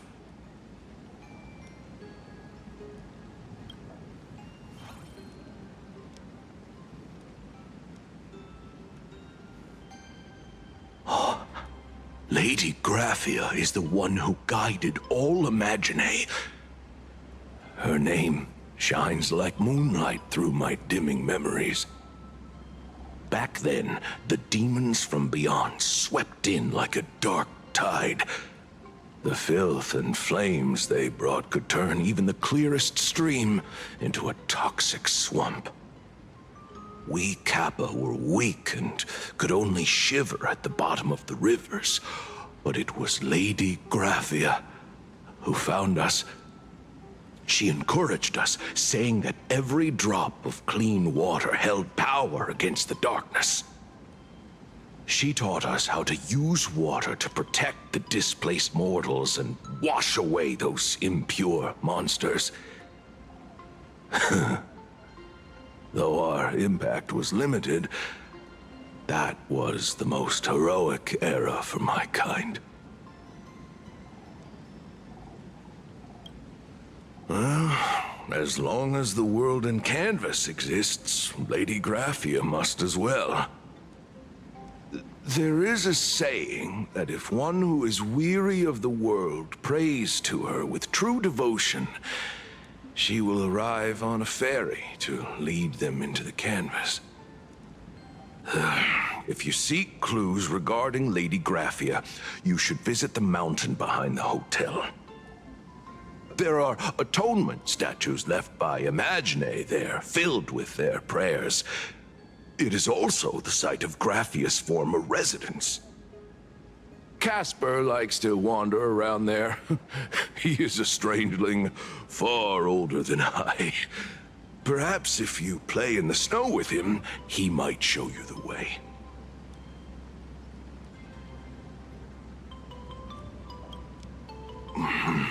That is all I can tell you. After all, I am just a stubborn old Kappa, trying to keep this one pool of water a little cleaner.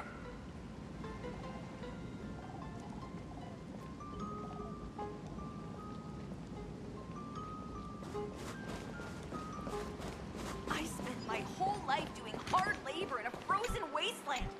And now, death rewards me with hot springs. Tell me, way to go.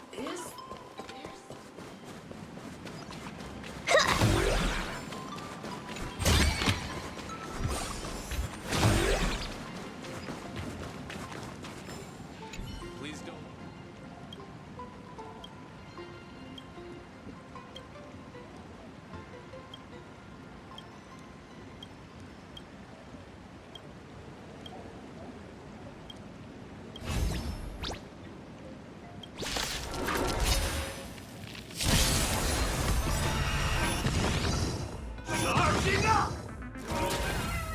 Time to unwind. Unlimited firepower.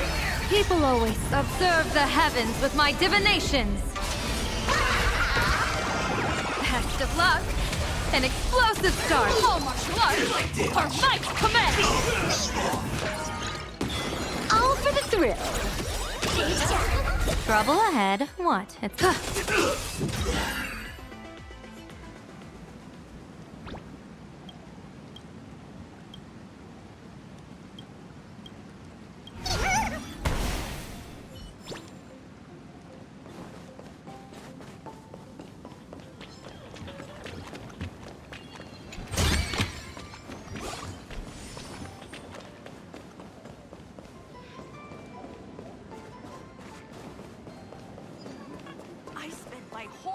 All's revealed.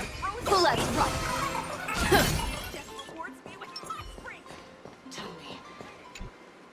So, you're here looking for Graphia's whereabouts on behalf of that Intellitron executive.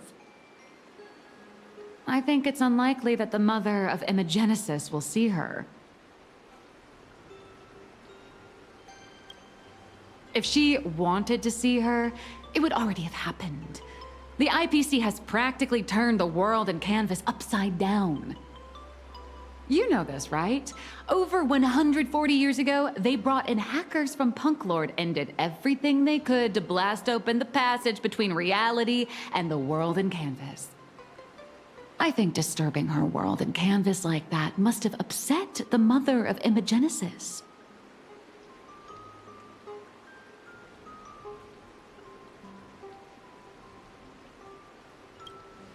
A friend of Graphia's? Just how long has that person been alive?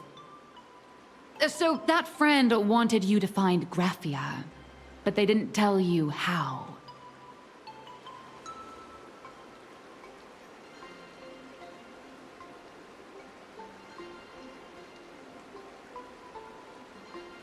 The only thing Evanescia left that could be a token is the mask she painted herself, right?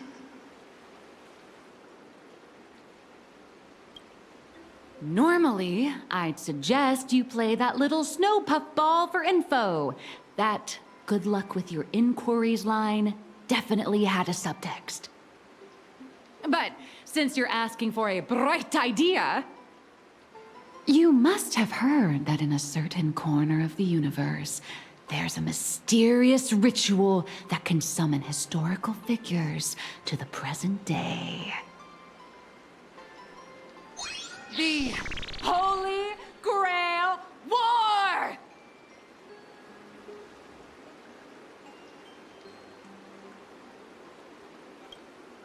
Oh, right! That was your big adventure in Penacony. Oh, how nice. I hope Plain Arcadia holds one too. Then I don't need to explain the method. First, we need a catalyst. Do you have Graphia's brush or palette? Doesn't look like it. No matter, Miss Kalt has got you covered. We use leyline resonance. This hotel is built on Graphia's former home. It still has a connection to her, like that vibrant golden tree.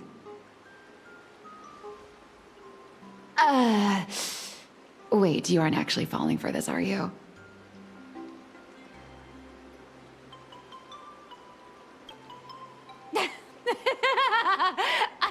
I was just kidding.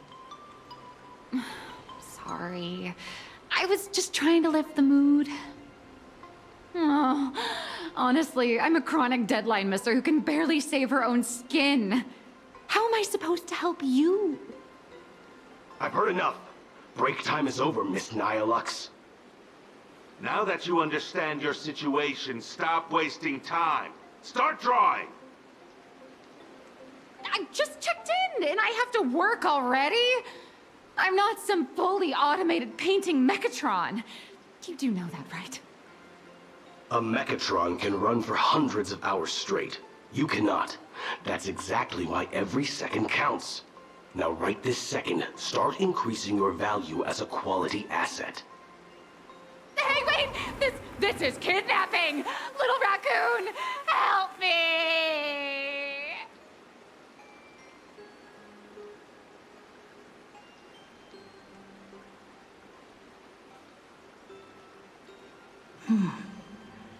Alex has a point. If that Casper guy is a survivor from the Sindarth Age, maybe he really does know something.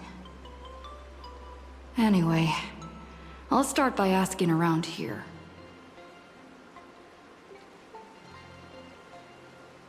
Is there still a chance for me to turn my life around? Honey, come on. We've been dead for a while already. I spent my whole life doing hard labor in a... Back in the day, I was quite a horse.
huge chest here.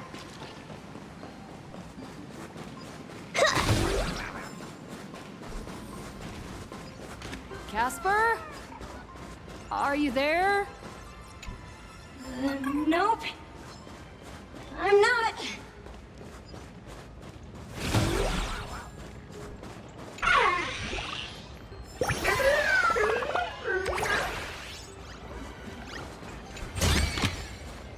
The drop rates are this bad.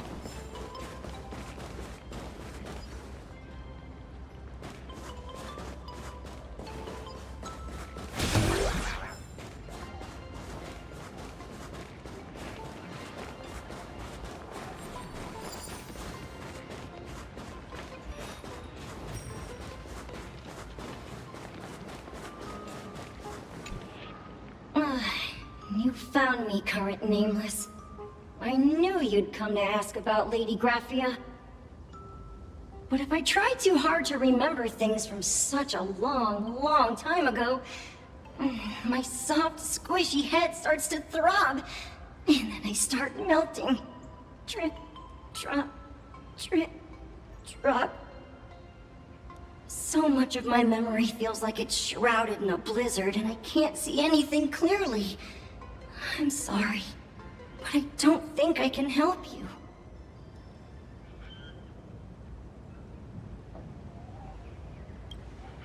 A snowball fight?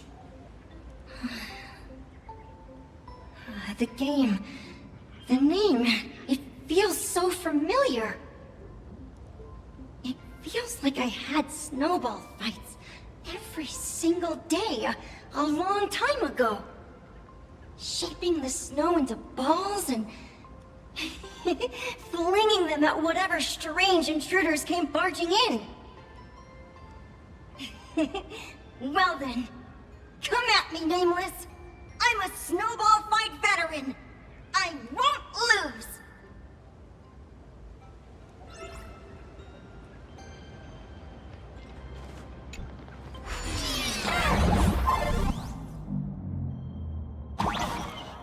It's snowing!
You'd better be good at dodging, Nameless!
Things from the Cinderth Age are still a bit blurry. But I definitely met Lady Graphia. I had snowball fights with her.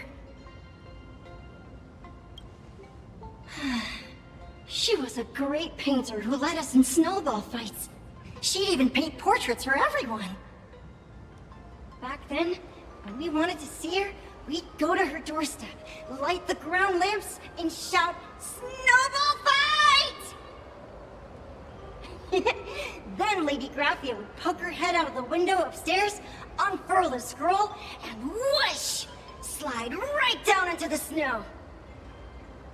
Then we'd have snowball fights against the Void Rangers together, under the giant moon.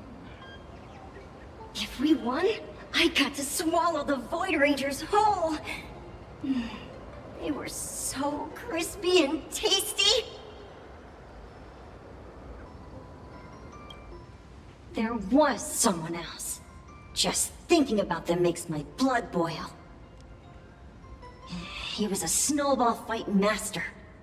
I remember one time, 8 of us teamed up to challenge him. But that guy knocked us all down with his snowballs like it was nothing, all from so far away. 6 of my friends were lying on the ground, feeling beat. Losing the game got everyone so down that no one uttered a word. As for me, I think I got hit right in the neck. I saw my own giant body thud onto the ground, and my chin felt ice cold. 8 people? In the Phantasmoon games? Perhaps Snowball Fight is a euphemism for the Sindarth Age Wars? So, in that round of the Phantasmoon games, Graphia must have fought a terrifyingly powerful opponent. It seems only she and Casper survived the fight. I saw her once. Just once. By then, Ahatopia had already been transported into the canvas. It was so quiet and lonely.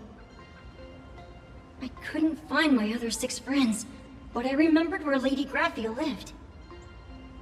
So, I went to her front door again, lit the ground lamps, and shouted, "Snowball fight!" It felt like only a second had passed. Just the blink of an eye, yet somehow it also felt like forever. At last, I saw her drift out. She held me and cried, saying, "I'm sorry, and you've done well," over and over. It was just one lost game.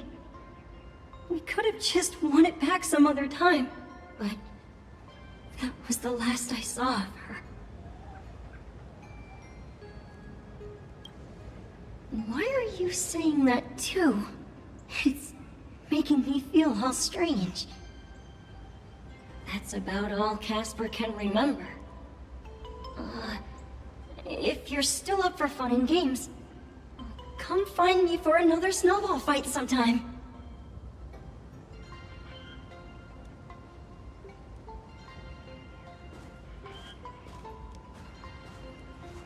So, to summarize, Casper likes to light the ground lamps and call for her near Graphia's old home.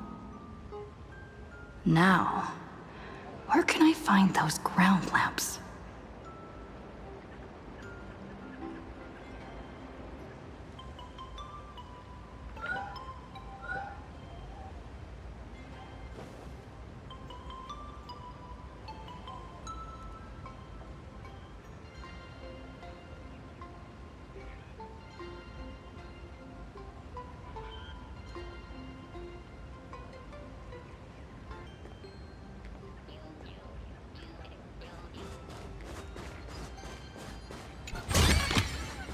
The drop rates are this bad. Even next to such a lively hot spring hotel, there's a secluded mountain path. Oh. These atonement statues all look like small animals. I should find a prominent spot for the ground lamps.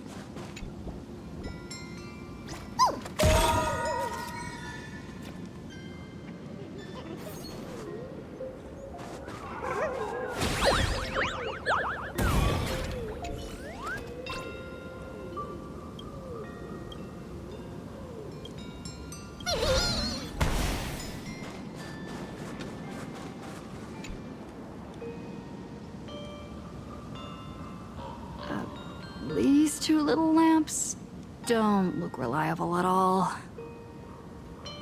Whatever. It's not like I have any other way.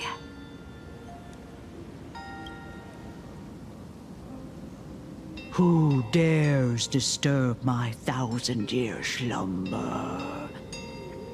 Not only will I refuse to grant you 3 wishes, I shall also lock you in my canvas to suffer in my stead!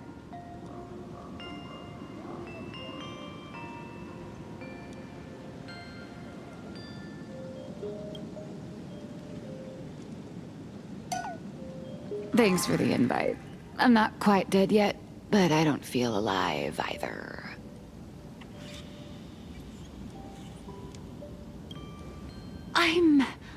I'm testing the deadline. I snuck out. This mountain path is so quiet and secluded. Ooh, what a great spot for a night stroll. Listening to the calming sound of the springs. Who knows? Maybe my inspiration will flow again like these waters.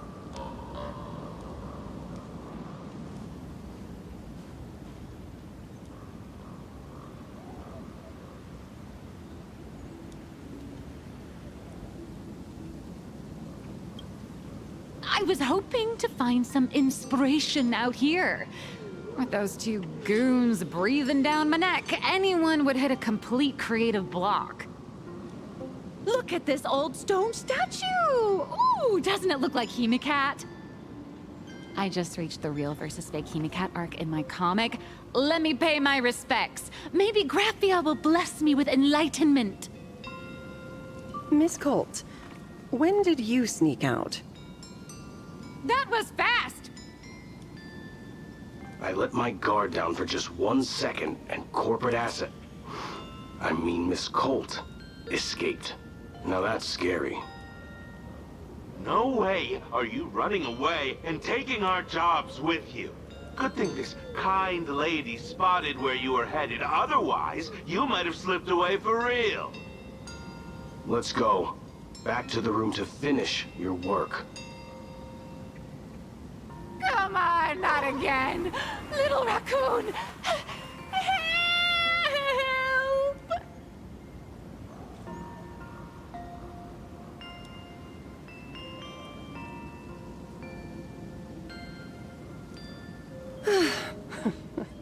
Being an artist sure is grueling. I remember being held in a room and watched by 6 or 7 people, too. I wasn't allowed to leave until I finished painting either.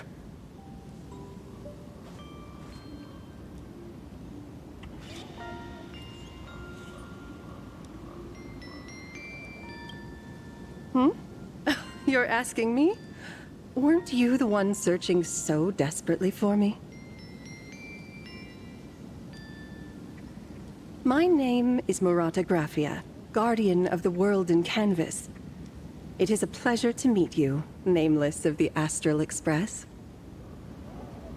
You're saying you are Graphia? Huh.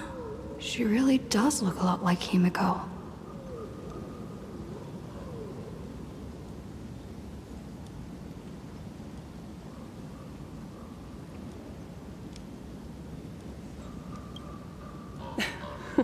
Child, you were the one who lit the ground lamps, were you not?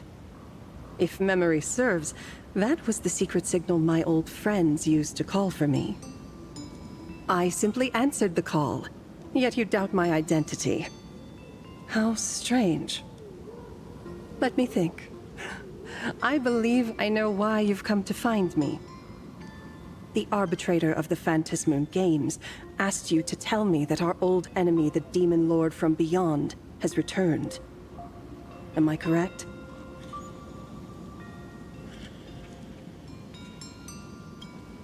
Since Ahatopia's in canvassing, Evanescia and I agreed to guard reality and the world in canvas separately, never to meet again. But over the past 1,000 years, I often hoped we might reunite in some way. Who would have thought, when word of her finally reached me again, there'd be no warm greetings, but instead only an impending crisis. You must have many questions. My, you certainly have a lot of questions. But before I enlighten you, during the Cinderth Age, that demon lord from beyond once took the form of a friend to infiltrate the Resistance, causing catastrophic casualties. I must confirm your identity, Nameless. Do you carry a token from Evanesia?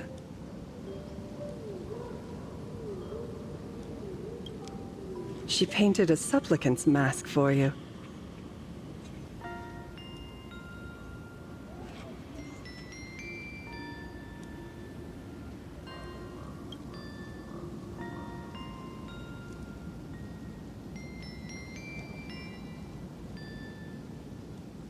The secrets you seek are many and tangled. Perhaps I should start by telling you a story. 1,000 years ago, the legions of the demons from beyond descended upon Ahatopia, marking the beginning of the Cinderth Age. For the destruction, taking a life is easier than brushing aside a feather. Among the countless victims, a baby girl was saved by a painter from the brink of death. He took her in as his daughter and named her Graphia. To protect his daughter, the painter kept her confined to their home. While the fires of disaster swept across the land, Graphia lived in seclusion. Until one day, a falling star streaked across the dark sky, and a deafening roar shattered the silence of the wasteland. Unable to contain her curiosity, the young girl slipped out of the house to follow the sound. And so she saw it. Beneath the cold Phantas moon, a tower of infinity stood on the mountain range at the edge of the horizon. This tower had countless windows and rose section by section, slender and tall. More than an actual tower, it looked like a wounded iron dragon that had fallen to the earth.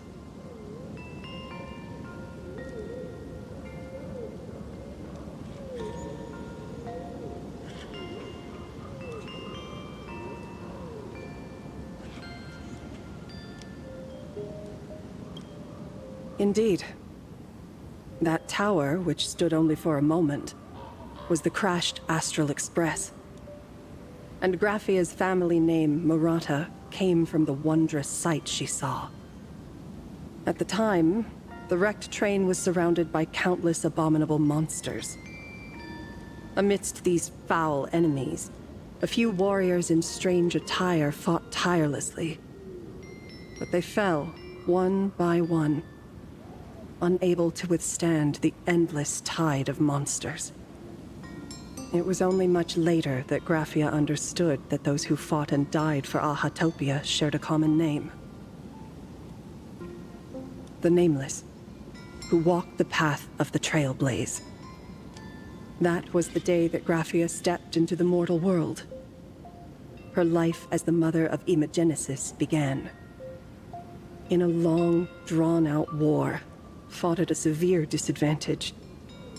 She was forced to seek the aid of the Phantas Moon Games, attempting to use the mighty power of an Ionic ritual to lock the terrifying demon lord from beyond within a limited battlefield. This was also the first time in the history of the Phantas Moon Games that the 8 supplicants joined forces to confront a powerful enemy from beyond, the Lord Ravager, Asat Pramad. She lost. Graphia did not win the Phantas Moon Games, nor did she manage to kill Asat Pramad. In the final days of the Cinderth Age, she gathered every ounce of wish power to paint the world into a scroll. Using herself as a nail to steady the canvas, she sealed the Lord Ravager outside. Yes. As long as the scroll still enshrouds reality, he won't be able to lay a finger on the Leviathan's remains buried deep within Ahatopia. The story is over. I have received Evanesia's message. I also have a token I'd like you to give her. Please, let us journey together to the other side. So, are we leaving right now?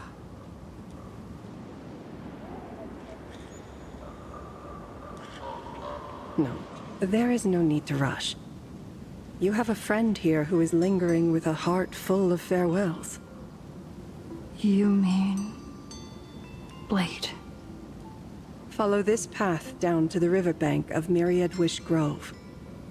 You'll find many Wispe gathered there. When you are ready, choose a Wispe. Whisper Graphia's name and your wish to cross over to the other shore. Then release the Wispe into the river. When the time comes, I will bring the ferry to deliver you into the canvas. Graphia vanished? How elusive. Anyway, I should head to the riverbank of Myriad Wish Grove first.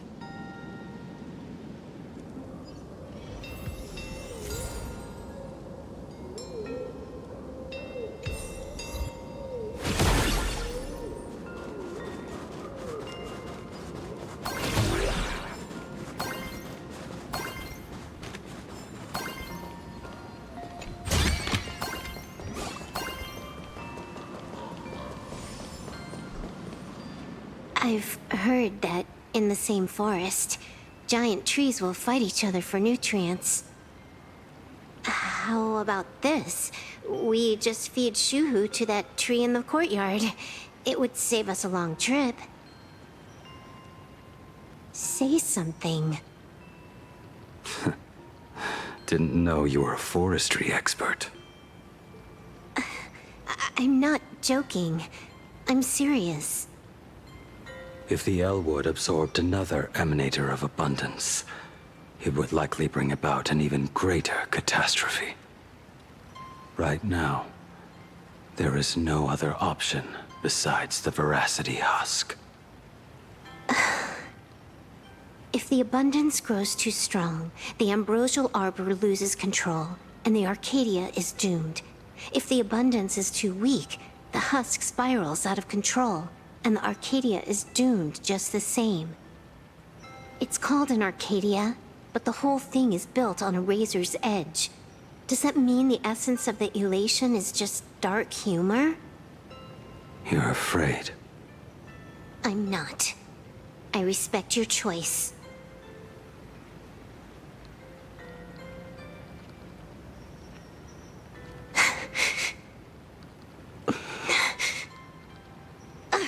Fine.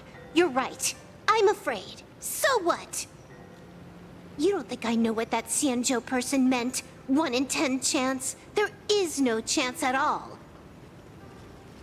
Listen, I just can't stand by and watch one of my kin sacrifice himself.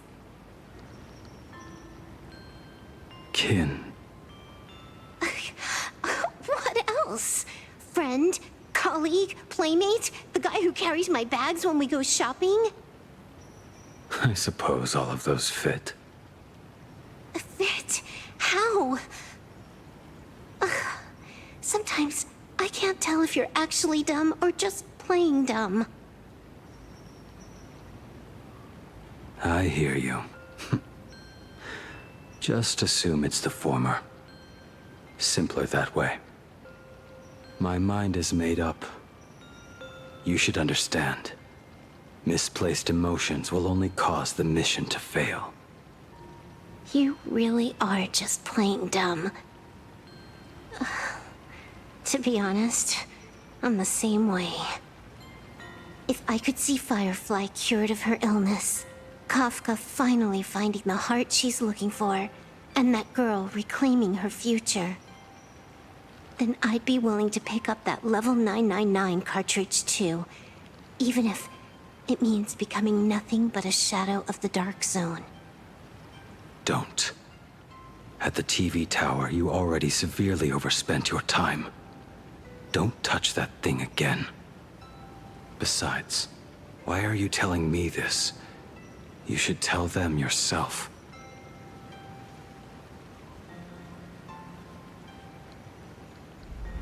Because just like you, I'm a total, stuck-up softie.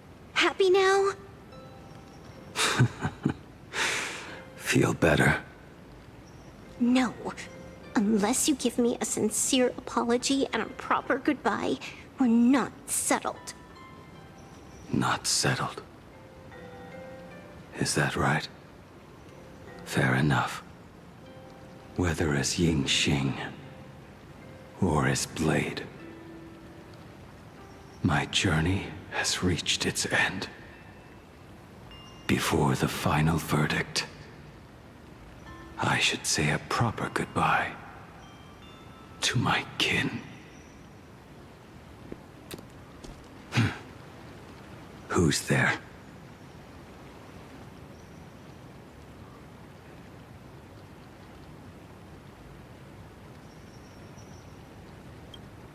I get it. It was a deliberate accident. I knew you would come.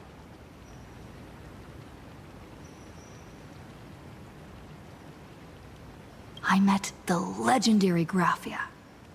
She told me a way to enter the world in canvas. If we simply chant her name and release a Wispe into the river, she'll come to ferry us. A legend from 1,000 years ago. And she's actually still alive? It really makes sense. After all, you two are practically the same age. Knowing that gives me a bit more hope that you can actually make it back. Then let's begin.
You sure that wasn't a tutorial?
That should do it. Right?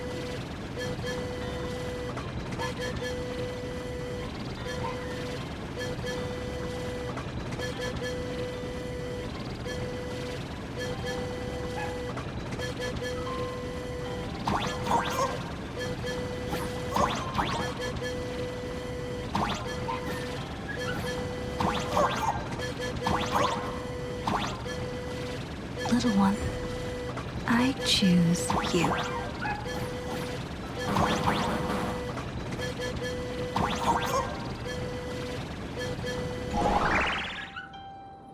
I summon Graphia, mother of Imagenesis.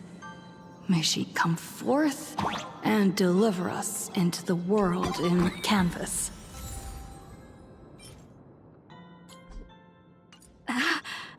No Wispy were harmed in making a... Graphia! Graphia! Everyone! Into the world in canvas! How odd. This time, the visitors actually know of my existence.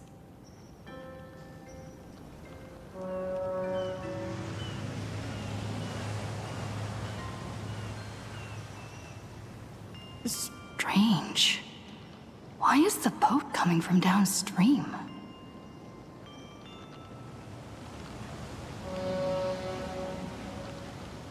I heard your call, and have come by boat to guide you across. Greetings, travelers who seek to leave the mortal world behind. It is a pleasure to meet you. Oh?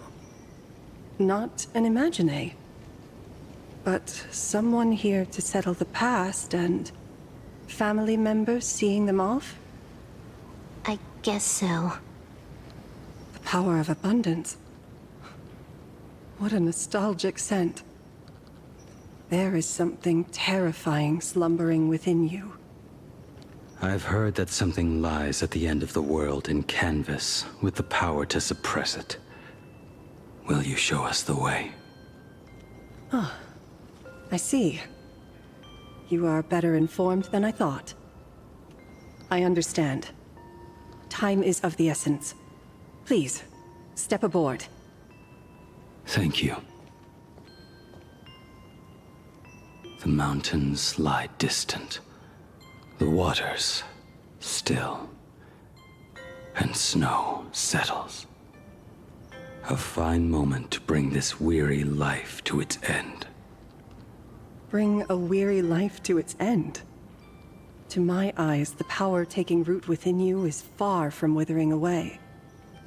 It's just a matter of time. The journey downstream is long. As is custom, I must collect your past stories as fare. I shall use them to paint the path forward, which will guide us to the other side.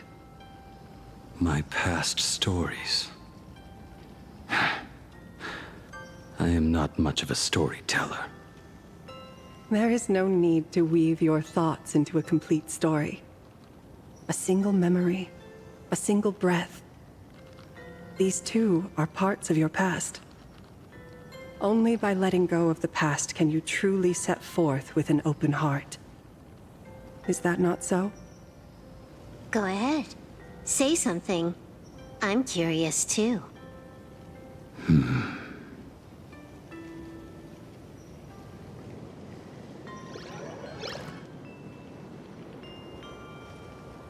Then, I shall begin with that lone island of Insumosu. It was a desolate wasteland, untouched and forgotten. Desolate, cold, the perfect place to lay the dead to rest. I planted rusted, broken blades in the wasteland as a mark of my departure. Little did I know that even after joining the Stellaron Hunters, I would find myself returning there time and again, bringing along a few new swords with me. Their owners, some of them sought my life, only to fall by my hand. Others simply wished to see me one last time, as their own lives flickered out. I I was once a craftsman. And those swords, they were all my own creations. I raised those wordless monuments for my old friends, one by one, until they became a forest of broken blades. And what about me and my sword? When will it finally join them in that forest? I will follow your words with my brush and paint the ideal end.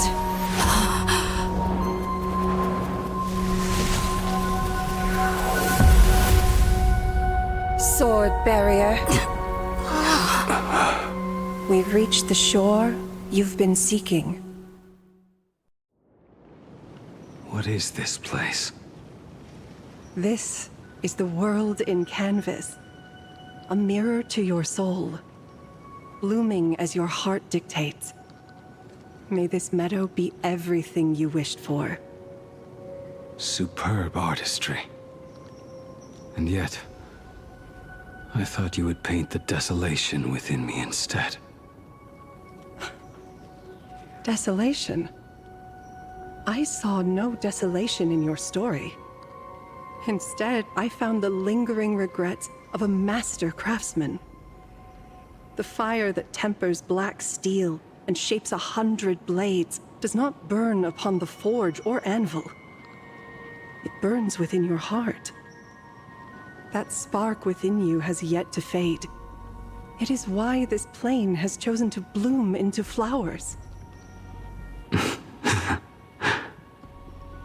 We've got no clue what you two are on about with all this cryptic talk. But you smiled just now, didn't you? No, I didn't. We should go.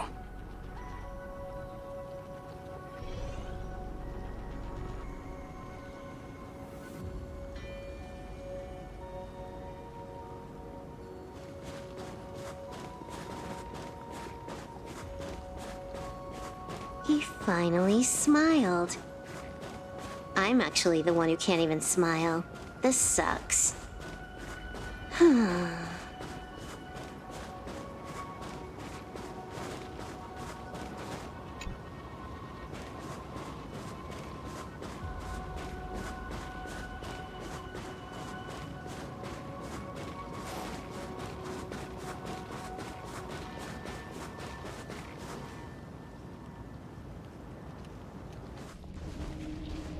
We have reached the end. That blue maw. So, this is it. Correct. Driven by the buried secrets of Ahatopia, you have come seeking liberation. And now, I have shown you the silhouette of the beast's maw. If you should find a way to get out, I ask that you swear to keep this secret.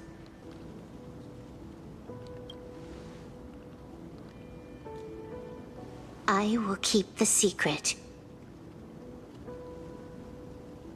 That blue maw, can it truly consume the abundance?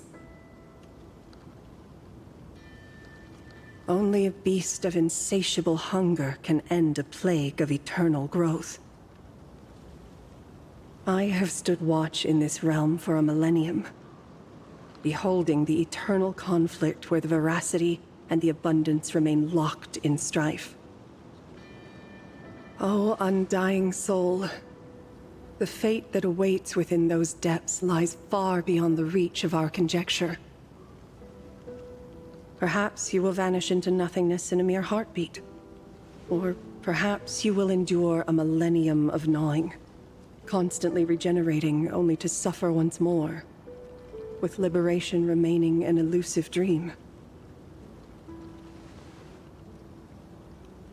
Beneath that calm of yours, I can feel an old friend lingering.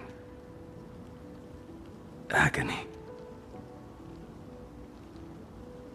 This is the price I must bear for becoming one with the canvas. You're telling me if he leaps, he has to stay down there and be torn apart for ages? I'm not okay with this. Yao Guang never said anything about this when we went over the plan.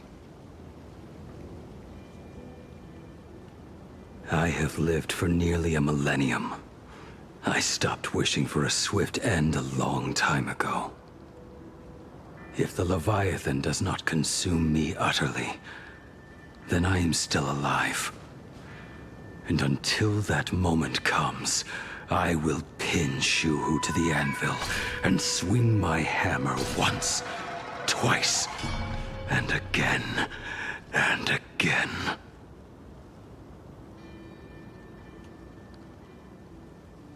Is there really no other way?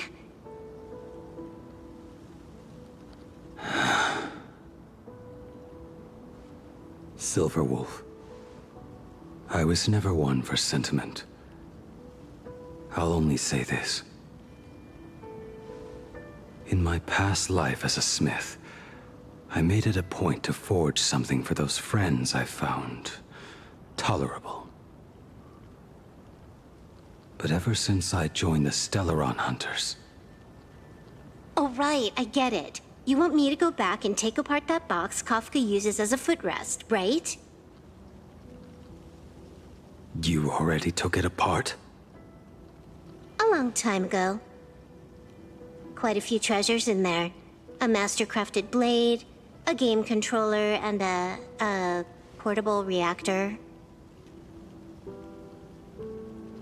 That's the armor core, reforged from the remains of the Glamoth Queen. Oh, and a cat-scratching post. When did you find out about these items? You? You mean we. We all found out. Think you hit it that well? Please, give me a break. We're a pro team, you know.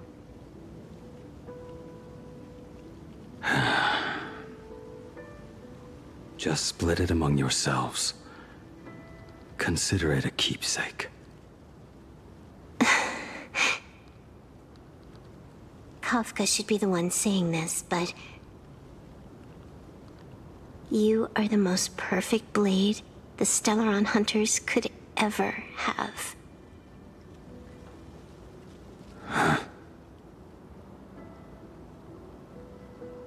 Just a broken blade.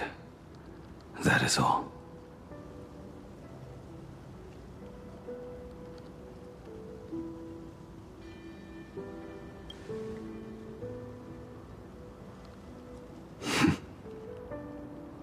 Thank you.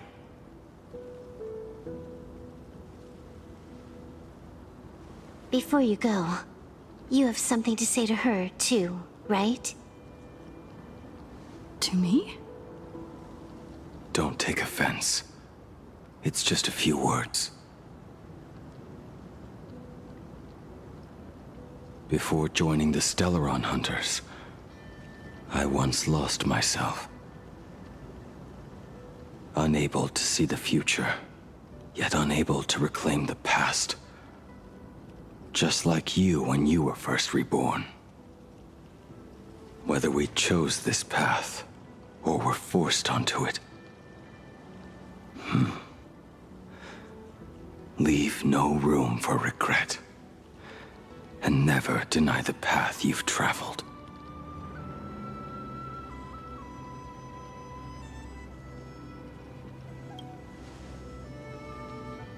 Then, let it be.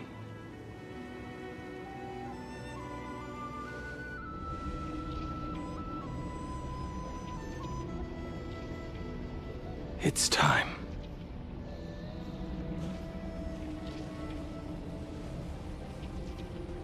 Do you still remember that passphrase?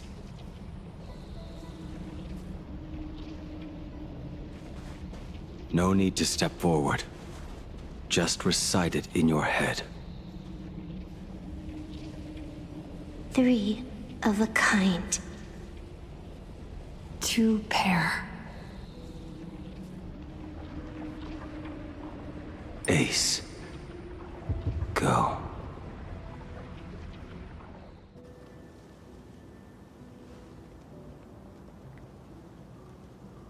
Farewell.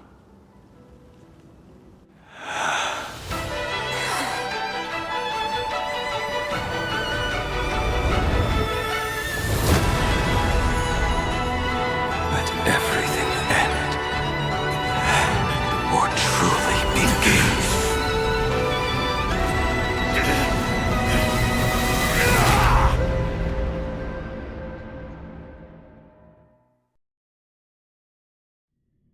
In the final moments of your life, what will flicker through your mind?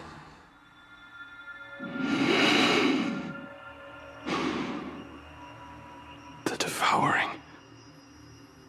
Has it begun? How much time has passed?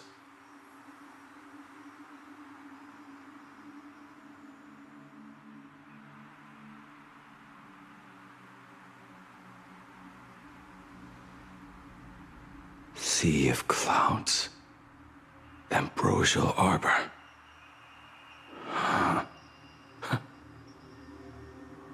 To think that with death so close, this is the scenery my dreams would conjure. My heartbeat. It's barely audible now.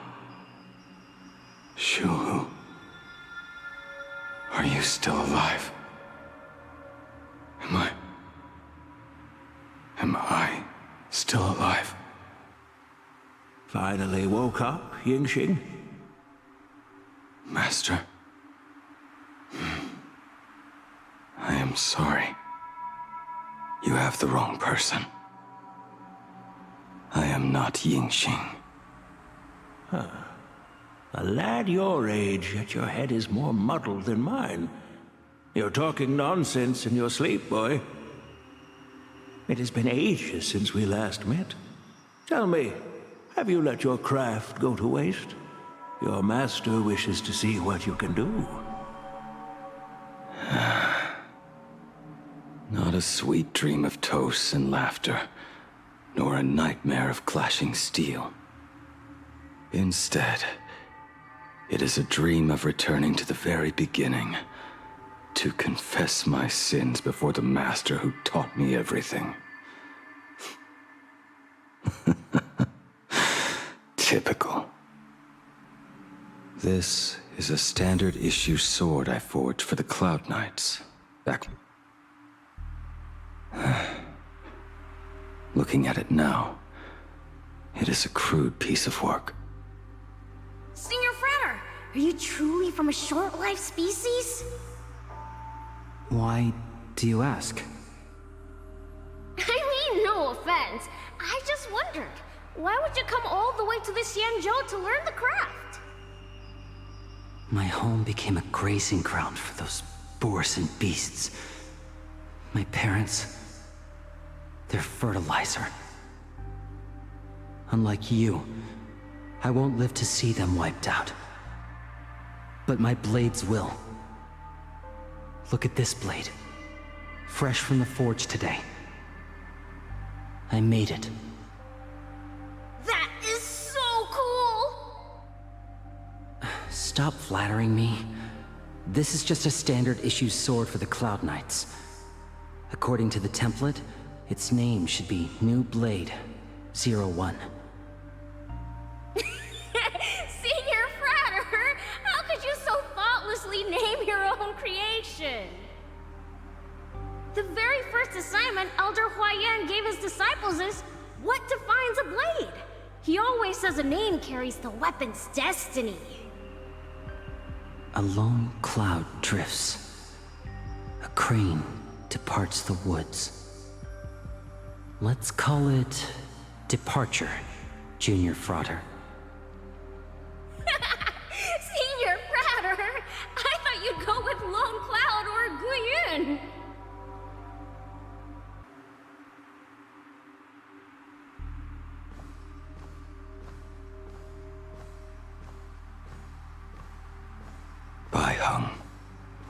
And that bow I forged for her.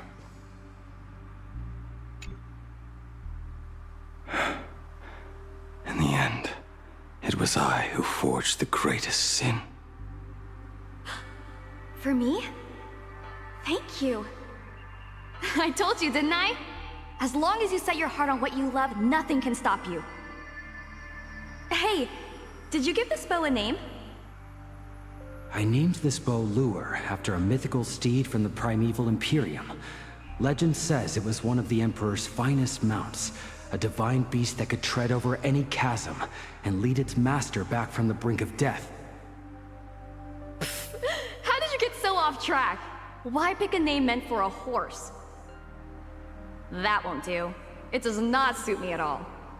I'm gonna call it Recurve Bow. That sounds terrible.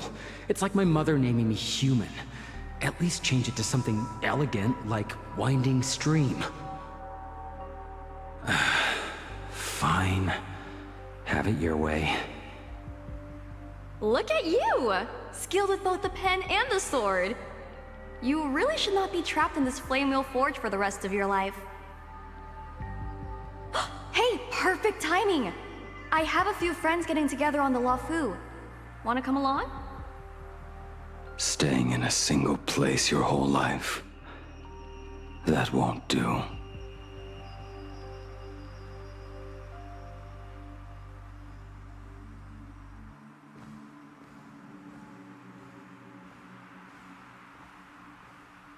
Jing Yuan's Devastator Glaive. The weapon I promised to forge for him all those years ago.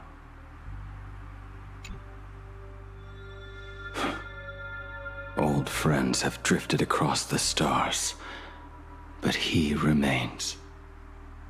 A genius. I suppose Master Jing Liu's swordplay should be no trouble for you then. You little rascal. Do not try to act like my senior just yet.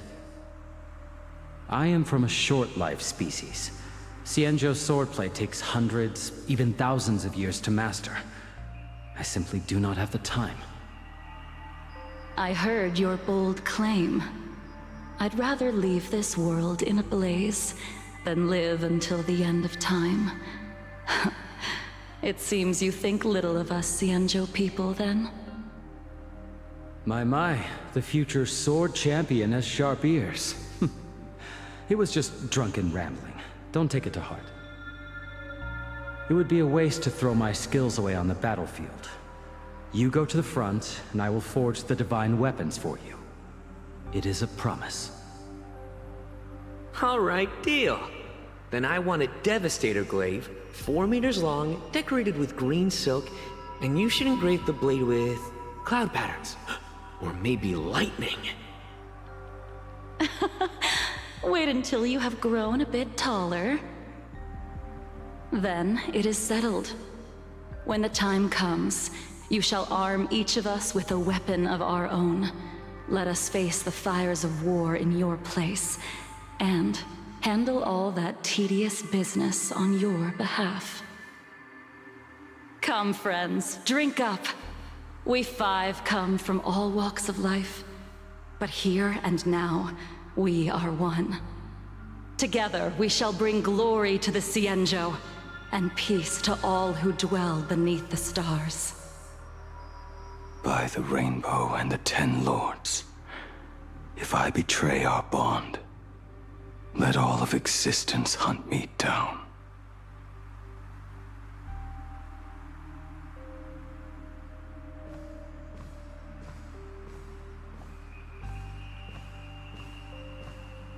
The prosthetic arm and sword staff from Mr. La Mancha were works created by my master and me.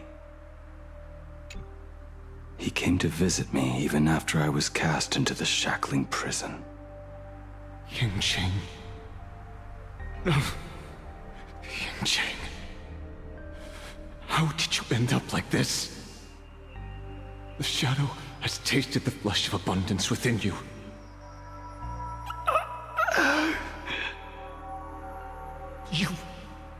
You cannot even speak anymore. Yingqing, look at me. Lift your head. It was only thanks to you and your master that the Shadow of Veracity was sealed. I owe you both a debt of gratitude. So I have but one question. Do you want out? If so, just nod. There is always a way out. Just give the word, and I will carve a bloody path to get you out, right now.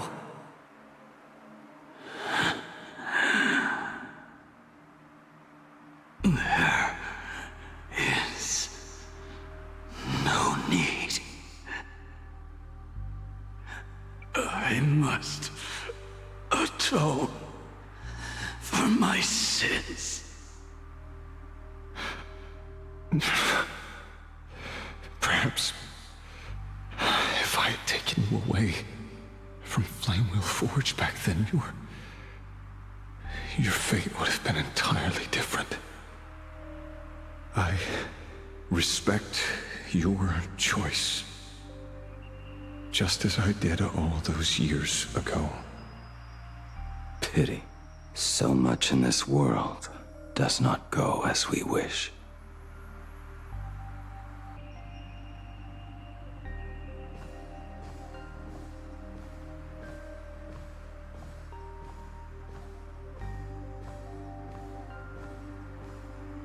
This is not my work.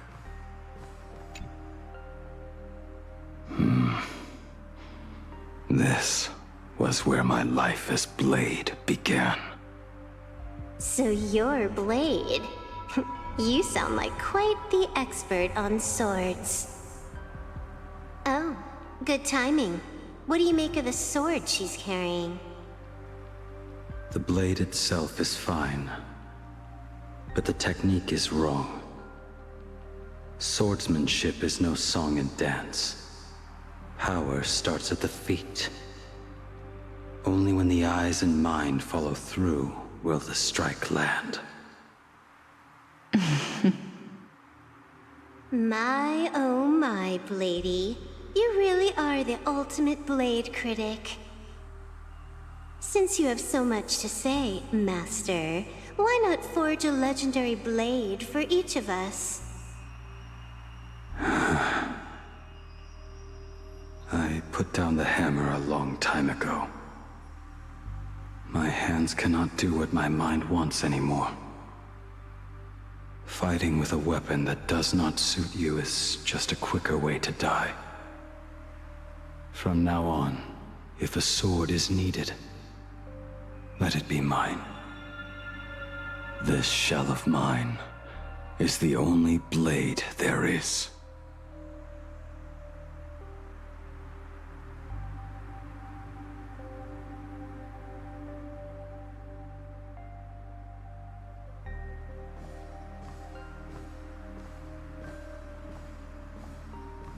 A weapon given by Ying Xing to an old friend. But we are no longer who we once were to each other. Who I am does not matter. What matters is, do you remember this weapon? I don't understand what you're talking about. All that happened. You think you can just walk away from it all? You would do well to keep Cloud Piercer by your side. Or, next time we meet, I will be the end of you. What a pity. In the end, we still cast our weapons aside.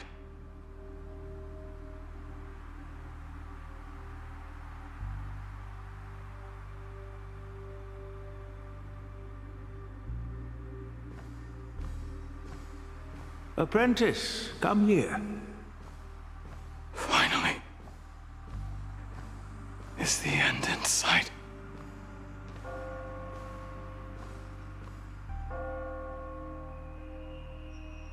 I am here, Master.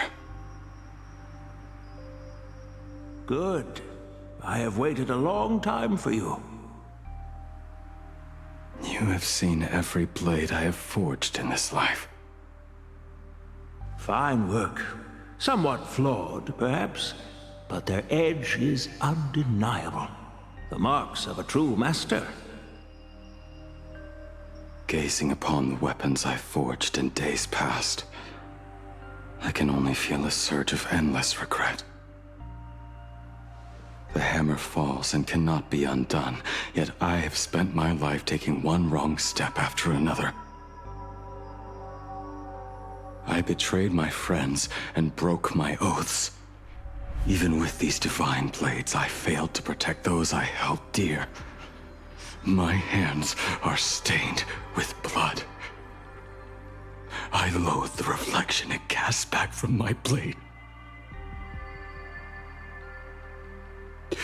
But what weighs heaviest on my soul is the debt I owe you, Master. In this life, I fear I will never have the chance to repay it.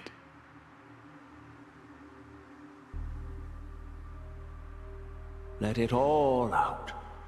You feel a bit lighter now, don't you? But isn't there one last piece you have yet to show me?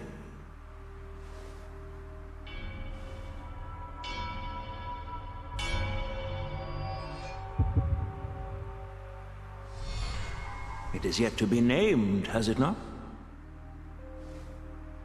That is a mere scrap from the forging of Shard's sword. I hid it away, fearing it would bring shame upon our school. Master, how did you... Can a mere boy keep secrets from his master? I entrusted General Yao Guang to bring it to you. Since the day you left, I have kept this blade hung in the hall, gazing upon it daily. That raw, youthful spirit within it, it burns to the touch. It is the same light that shone in your eyes the day you bowed to me. It is the keen edge of a craftsman. I am but rusted scrap now. My light has long since faded. This is where I belong. Buried.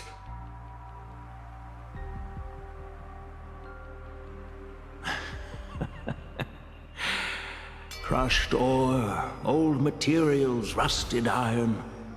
As craftsmen, we spend our entire lives in such company. Waste not the bounty of the world, but perfect it through craft. To take what is useless, to take every failed scrap and forge it anew. Isn't that our very mission as craftsmen? Even for a life that has reached its end. A life built on nothing but mistakes. As it is with the work of a craftsman, so it must be with the life of a craftsman. Do you still remember the question I once asked you? What defines a blade?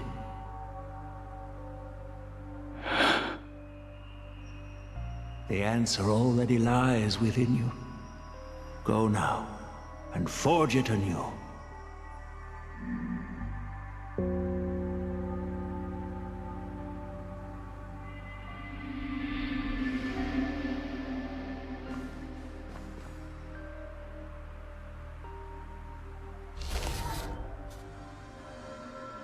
Forge it anew. Interesting. Now I wish more than anything that I could just live a bit longer. Ying Qi himself said that back when he was nearing his end. Shuhu. You fought me all this time and leapt into the Leviathan's maw. Nothing more than a bit to drag me down with you. A pity, truly. For so long as a single soul in this vast world prays for abundance, I shall return to bestow my grace. And now, I have come in answer to your prayer. Within the Leviathan's maw, I shall grant you 1,000 years of agony, as your flesh will be remade, only to be devoured again and again. You shall find no release. Is this not exactly what you call forge it anew? Poor child. You and the Xianzhou citizens are always so short-sighted. Trapped in this waking dream called life, you cling to what is gone and tremble at the thought of being forgotten. Yet when I come to carve through your flesh and awaken your minds, you spurn my beautiful gift. You were once a master craftsman. You should know best about the beauty of shaping. I can grant you the power of reshaping life and death, bringing those you loved and lost back to life. Let your friends return to this world again and again, giving you the chance to right every single wrong. Righting wrongs. You mean by carving out more walking husks like me? Things that crave an end they can never reach? That is but a fleeting pang, a necessary tempering on the path to eternity. If you persist in spurning this gift, this maw shall become your prison for all time. Your body will churn for millennia, caught between being digested and reborn. Every inch of your flesh will remember the agony of being ground to pulp, until your very will dissolves into nothing, leaving only a hollow husk that can cry out my name. Are you done talking? Do you truly believe that I am the only prisoner here, Shuhu? You are the one bound most tightly by your chains. For so long as a single soul in this vast world prays for abundance, I shall return to bestow my grace. You are nothing but an echo of them, a slave trapped within your mission of compassion. You mock our obsessions.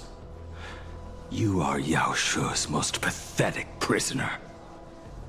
Are you trying to provoke me? No. I am pronouncing your sentence. I never dove into this abyss for the sake of a mutual end. I came for forging. As long as you cling to life, you must keep reshaping this body to fight back the gnawing from the veracity. And that struggle is exactly what I want. Let the maw of this Eon husk be the furnace. Let our undying flesh be the iron. And let death, 1,000 times over, be the hammer. Right here, I shall forge and recast you again and again. Not to destroy you, but to create a cage that can hold you prisoner for all eternity. And the thorns of this cage shall forever be aimed at that savior who branded you with your mission, Yao Shu. Are you ready to turn your vengeance against your god?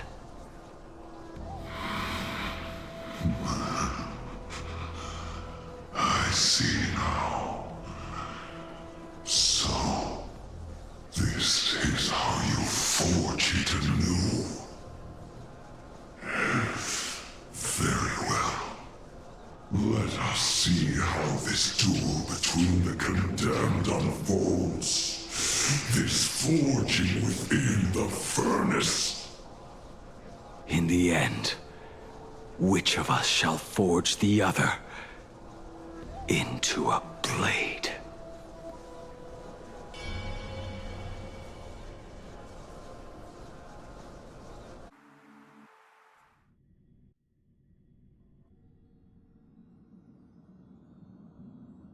When reunited with family after a 15-year separation, 22% of organic life forms will weep and embrace, whereas 59% will exhibit indifference or outright rejection. Yet, choosing to conduct a covert investigation instead is entirely unheard of. You harbor suspicions regarding Mr. Ryusuke. Why is that, Miss Himiko? Before Star Rail Fest began, I stopped by his office to look for the family's records on the Phantom Moon games. Out of concern, or perhaps curiosity, I leafed through his portfolio. The artwork was magnificent, with each piece serving as a microcosm of a different planet. That was when it suddenly dawned on me. 5 of the worlds he captured in these paintings are now gone. Lost to the fires of war waged by the Antimatter Legion. Just as you suspected, Mr. Ryusuke's travels have been highly suspicious. In the year 1969 of the Arcadian calendar, he traveled to the Delcor Ring to sculpt a statue for the Doctors of Chaos. 2 years later, the IPC received word that the last local resistance group had rejected all aid and launched a suicide charge against the Legion. Also, in 1984 of the Arcadian calendar, he traveled alone to the planet Goliath's Shepherd. After a century of resistance in the fires of war, the planet was officially declared dead 9 years later. Both incidents point back to a single culprit. The Lord Ravager Asat Pramod.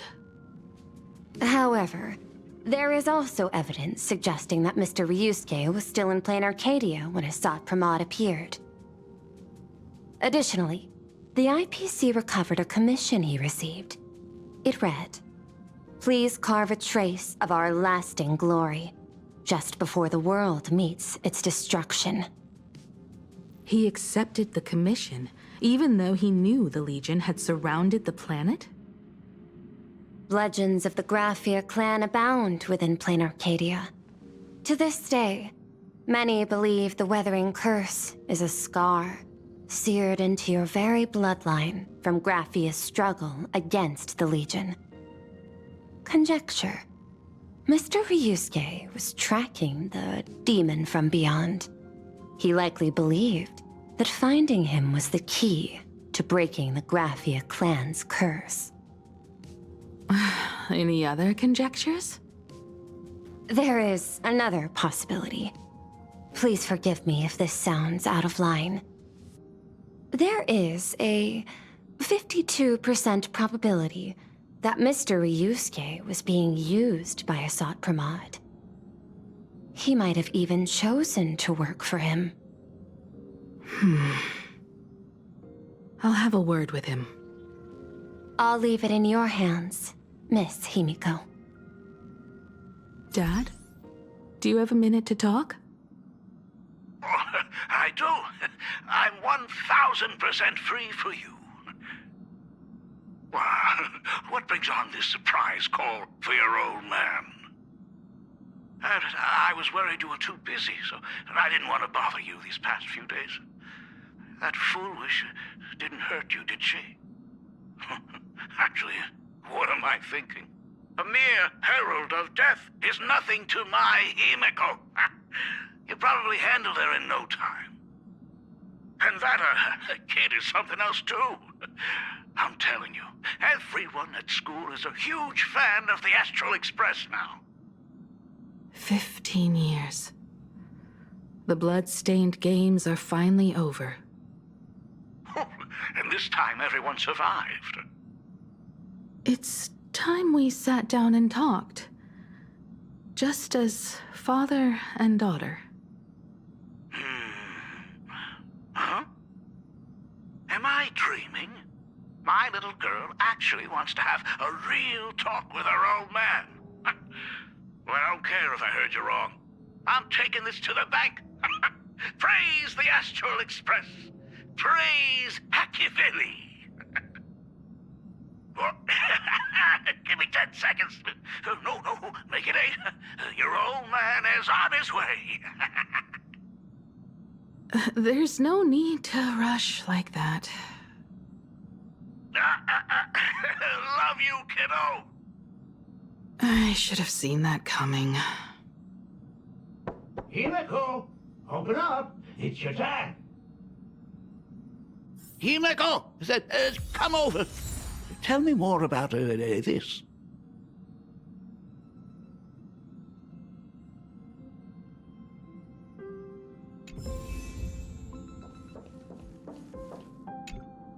I originally planned for us to meet at the school, but since you're already here, let me show you around the Express.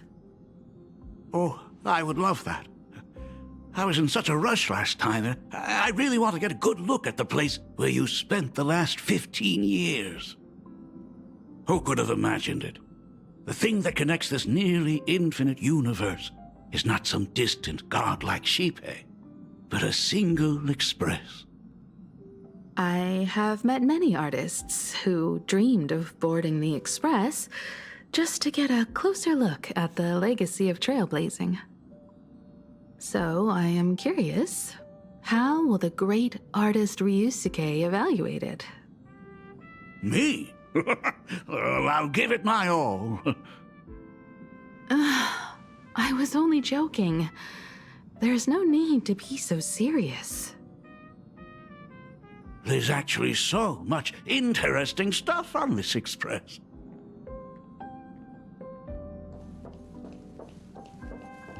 This table is kind of different from the others, isn't it?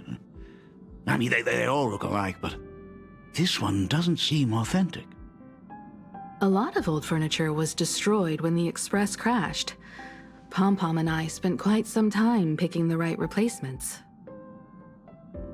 Ah, out with the old, in with the new, huh? Well, the Express has been running for years, so it's only natural to have to patch things up every now and then. You must have had a hard time keeping it running. It's not that hard. I'm used to it.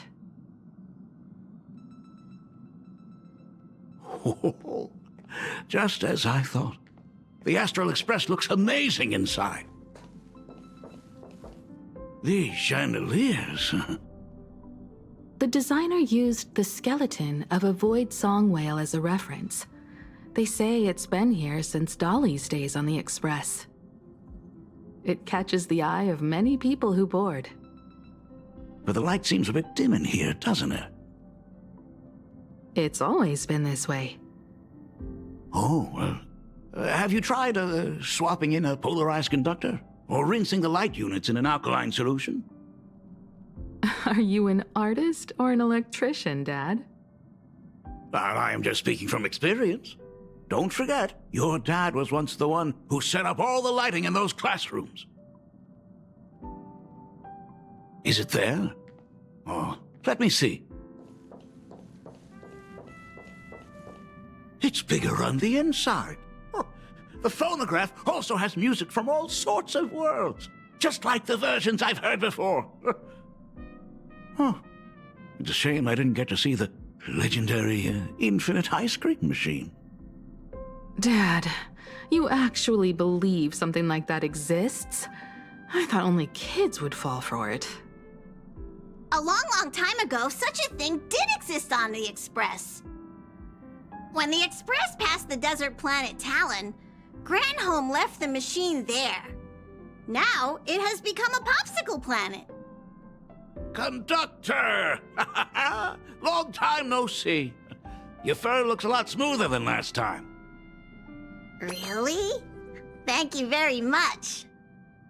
Hey, my daughter Himeko finally opened up to having a heart-to-heart with me. What a special moment!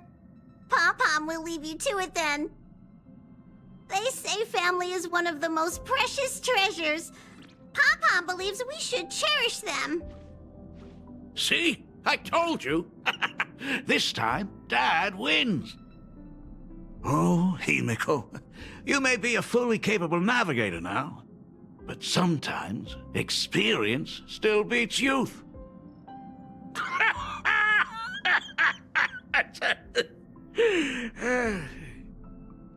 Aren't you tired of talking non-stop? Are you actually worried about me? I am so touched. Perfect. I'll make you some coffee. Huh? Huh? Well, might as well swing by the meeting car to say hi to that, Intellitron buddy.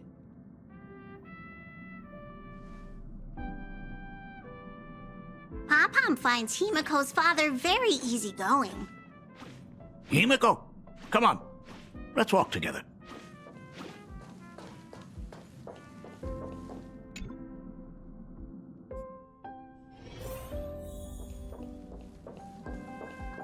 Intellitron, buddy!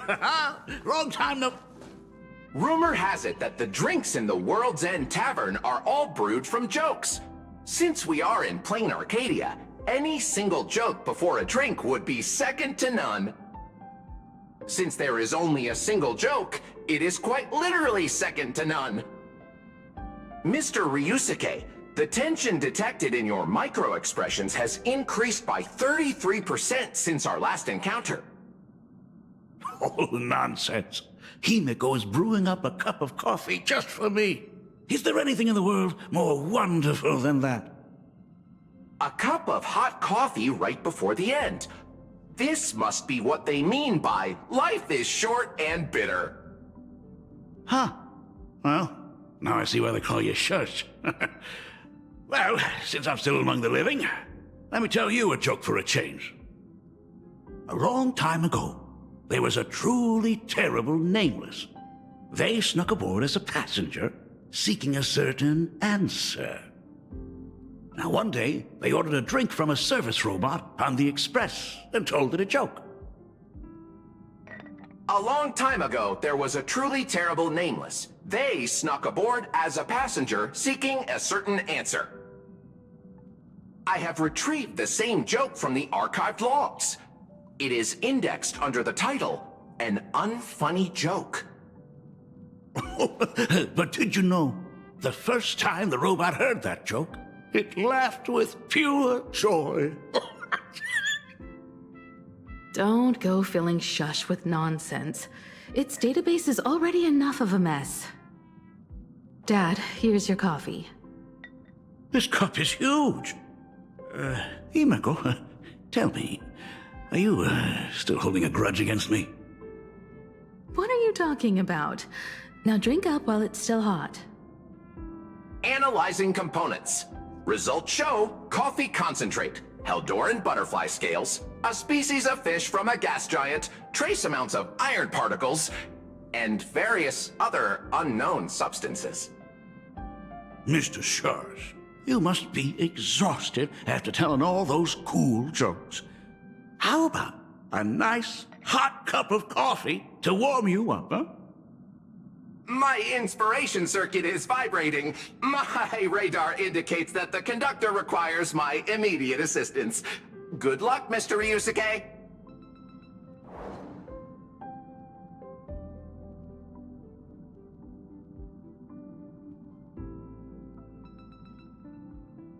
Oh, Himeko, if I do not make it out of here, please deliver my resignation to Miss Dolly. Tell her I will not be coming in tomorrow, which is really no different from any other day.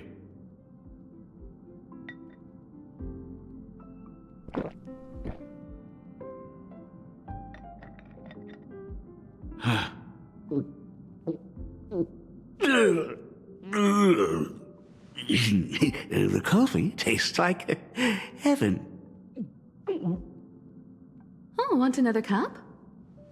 Himeko, Miss Dahlia told me that back when you were a school assistant, you used to bring a massive pot of coffee for everyone every single day.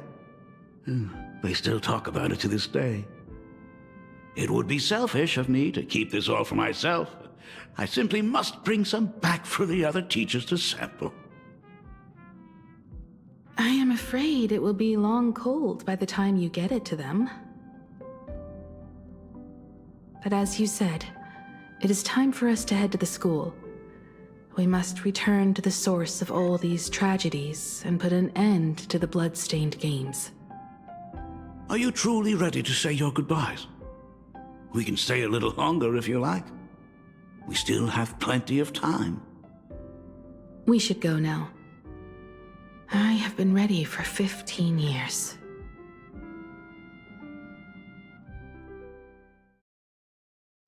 It has been 15 years. Those ghosts have been repeating their final day over and over, trapped inside the classroom you imaginated. Even if they are merely shadows of the past, they deserve to be set free. Oh, you're right. Let us use one final goodbye to close the chapter on the Herald of Death incident.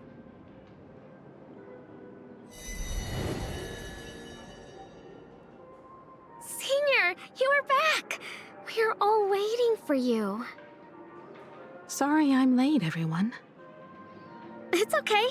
Thank you so much for coming. Himeko, we don't have enough time for the lobby. Could you please use your amazing Imagenesis skills to decorate the stage for us? I am begging you. Mia, stop bothering Himeko all the time. If you and the others hadn't slacked off on the rooftop, we wouldn't be in this mess right now. But the school anniversary is tomorrow. If I do not get this done, Ms. Dolly is going to skin me alive. You should start by tidying up those ribbons. Once we are finished with the classroom, we will all come and give you a hand. Hey,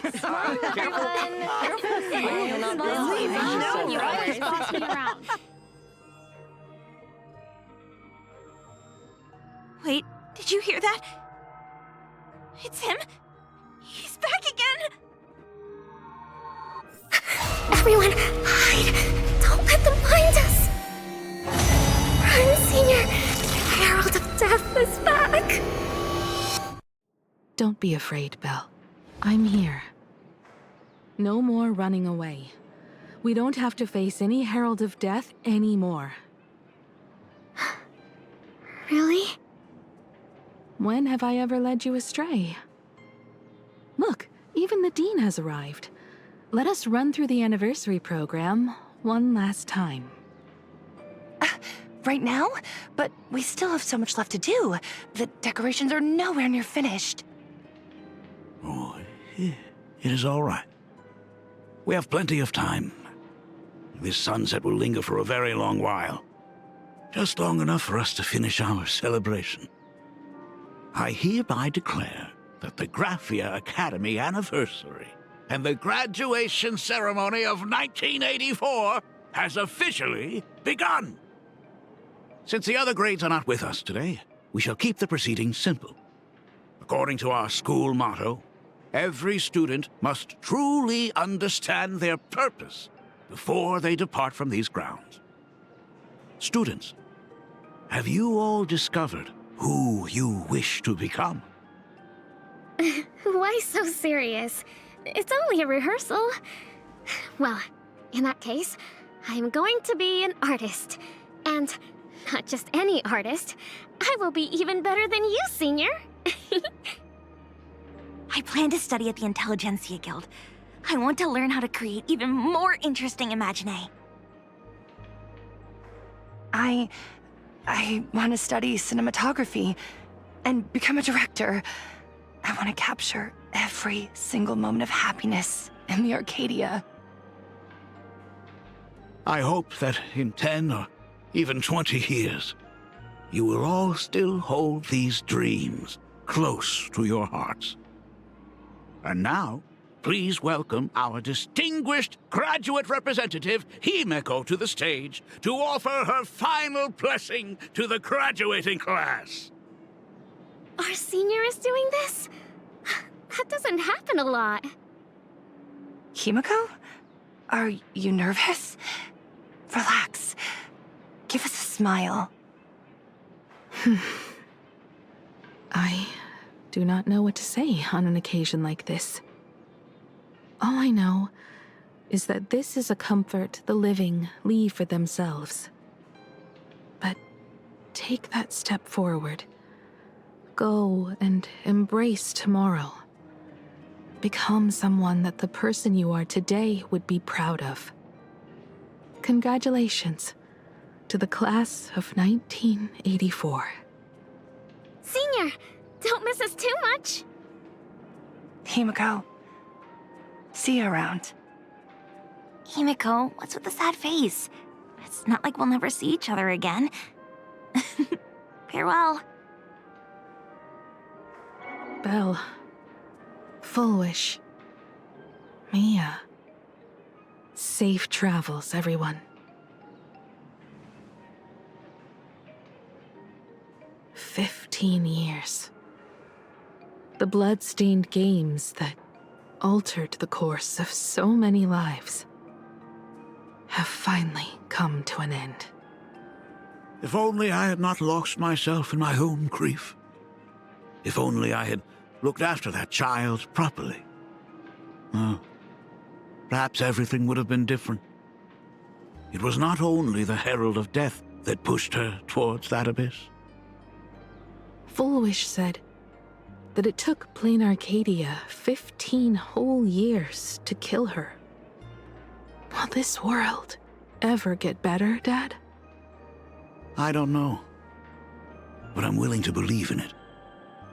Dad, all these years, just what have you been doing? Is that concern I hear in your voice? If you say so. After the blood-stained games, I traveled to many different worlds. Every time I set foot on a new planet, my thoughts always returned to you. Until one day, I happened to see news about the Astral Express. The person on that screen was so different from the daughter in my memories. I was afraid, to be sure. I did not want to disturb the life you had found. As long as I never saw you in person, I could keep telling myself that lie. My daughter had fulfilled her dreams to soar among the stars. Von Walk?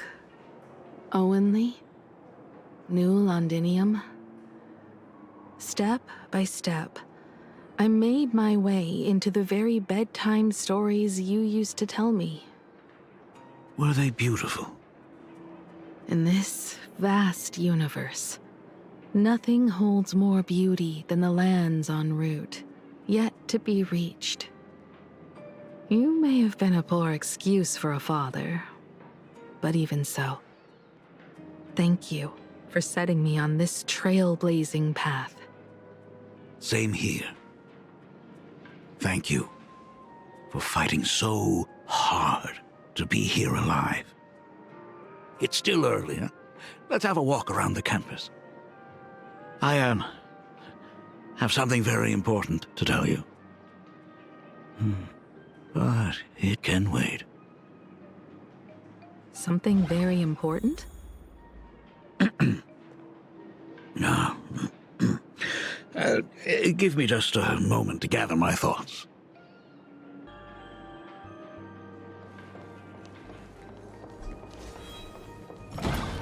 Whew. Nice weather today.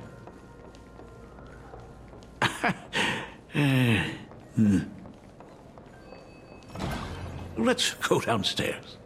Oh my god, it's her!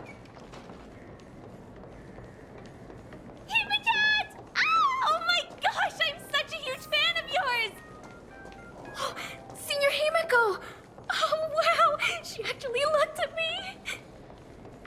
Her navigator aura is incredible! Astral Express, I love you! Like a love song, baby! Baseball Raccoon didn't come? Oh, Himiko is so pretty. It gladdens me that my daughter is so popular. But you're all supposed to be in class right now. The Herald of Death incident just ended. It is only right to let them breathe and relax for a while. To think that it all happened only yesterday. Young people really do have a way of returning to their carefree selves so quickly. I suppose it is because they believe the Astral Express will always be there to save them. It brings back memories of you as a little girl. Whenever you heard someone mention the universe, the light in your eyes would outshine even the brightest supernova. That is true. The very first Imagine I ever brought to life was modeled after the rocket atop the Phantom Moon's head. That little fellow had quite a temper. It was so determined to fly higher and higher. To this day, I still wonder if it ever truly reached the moon. Dad, do you still remember it? How could I ever forget? That thing came crashing down and poked a hole right through Miss Seadrake's tail. I had to take you to apologize in person. I ended up redrawing the tail myself to make it right. These days, I wouldn't be able to handle that kind of trouble anymore. My poor old back wouldn't allow it. Now that I am free from the weathering curse, you don't have to spend your life wandering the stars anymore. Why don't you just settle down here? I just can't face the thought of coming back to nothing but an empty home again. Don't worry. I'm not going anywhere.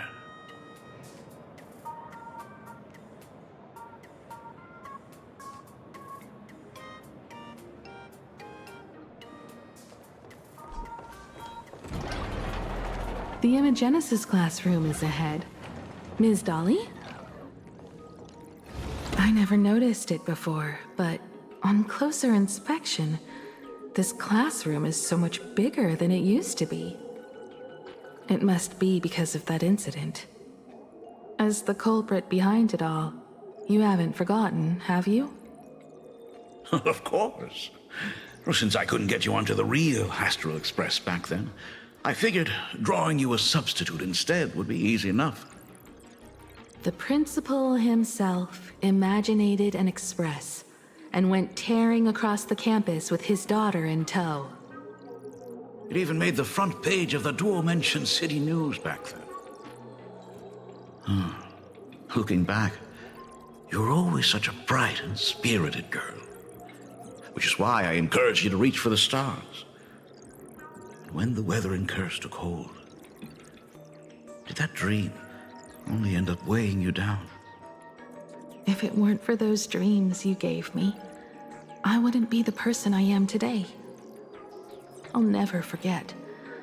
Whenever the weathering curse flared up, he would always sit by my bedside and hold my hand, telling me the stories of Sir Camor.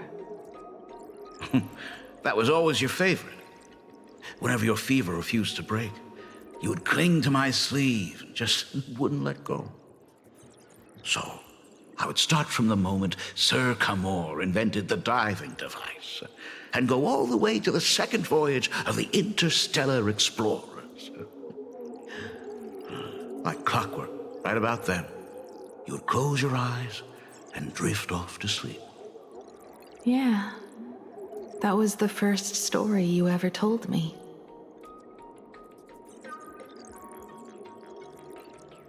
And the very story that helped me make up my mind. Even if I could never leave this place, if fixing the Express meant sending just one soul to the stars, that would be enough for me.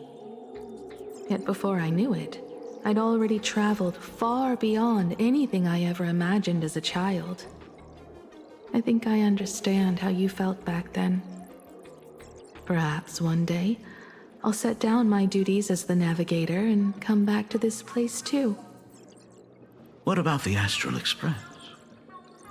A crew of the most incredible nameless will keep the Express sailing on. Like a teacher watching their student, or a father his daughter. I understand that feeling. Then your dad will always be here at home waiting for you. So, what is this important thing you need to tell me about?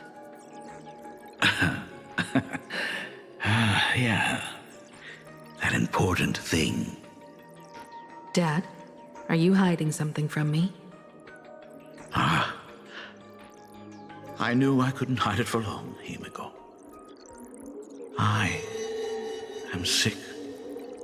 What? This isn't the right place for this discussion.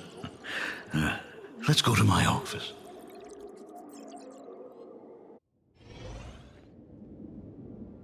So? It's the Weathering Curse. I know what you're about to ask. I do not share the Graphia lineage, which is why I believed I could find the demon from beyond and save you and your mother. But in the end, Ryusuke was just a useless man who couldn't save his wife or daughter, or even himself. Tell me, what happened in the past 15 years? You've seen my portfolio, haven't you? Those worlds are just like plain Arcadia. Every single one of them has fallen victim to the demon from beyond.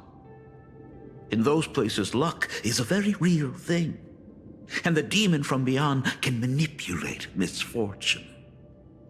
What does that even mean? In ways beyond comprehension, you feel misfortune crashing down like a tidal wave. Solar storms, diamond rain, system failures, one disaster after another. But if you make it out alive, bizarre strokes of luck come swarming back to you. And so the cycle repeats, washing over the world, tearing it apart. It sounds more insane than the Phantasmoon games. The universe is sheer madness, beyond all reason. I survived over and over, yet my body has become as fragmented as Graphia once was. Is this his way of torturing the rebels? I don't know. But by the time I realized it, there was no escape.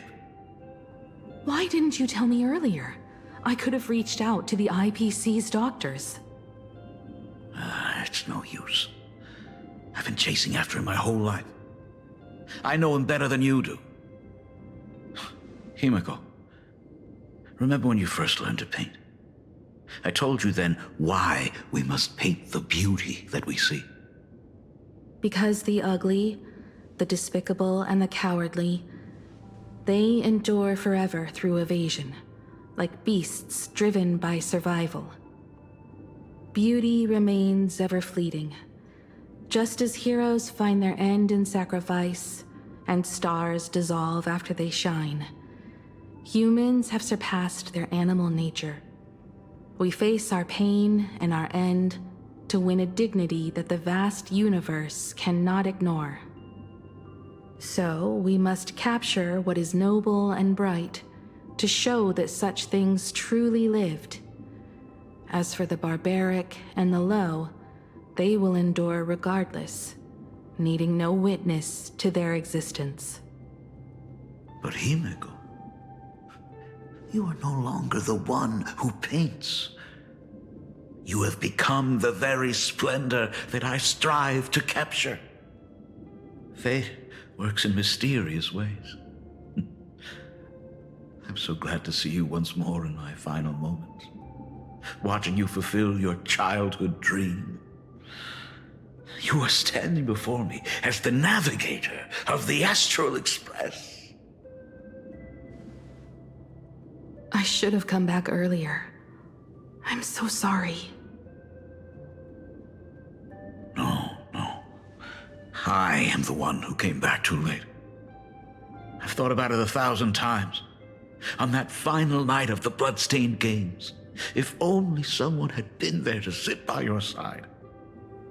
After everything, does this tardy father still even deserve to hear what his daughter wants to say? If you're willing.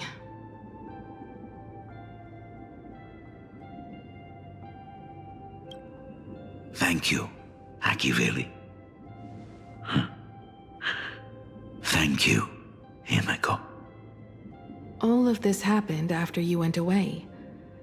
You were jumping from one job to the next, and for 4 long years, I had heard nothing from you. During those 4 years, I found the stranded express deep in the canvas world and kept trying to repair it. Watching the Phantom Moon grow fuller, I remembered the mask that had been handed down through our family for generations. If I could claim victory in the Phantom Moon games, then perhaps by harnessing the divine authority of elation, it might just be possible to set the Express in motion once more. But the Herald of Death was a complete madman, and he smashed every dream to pieces.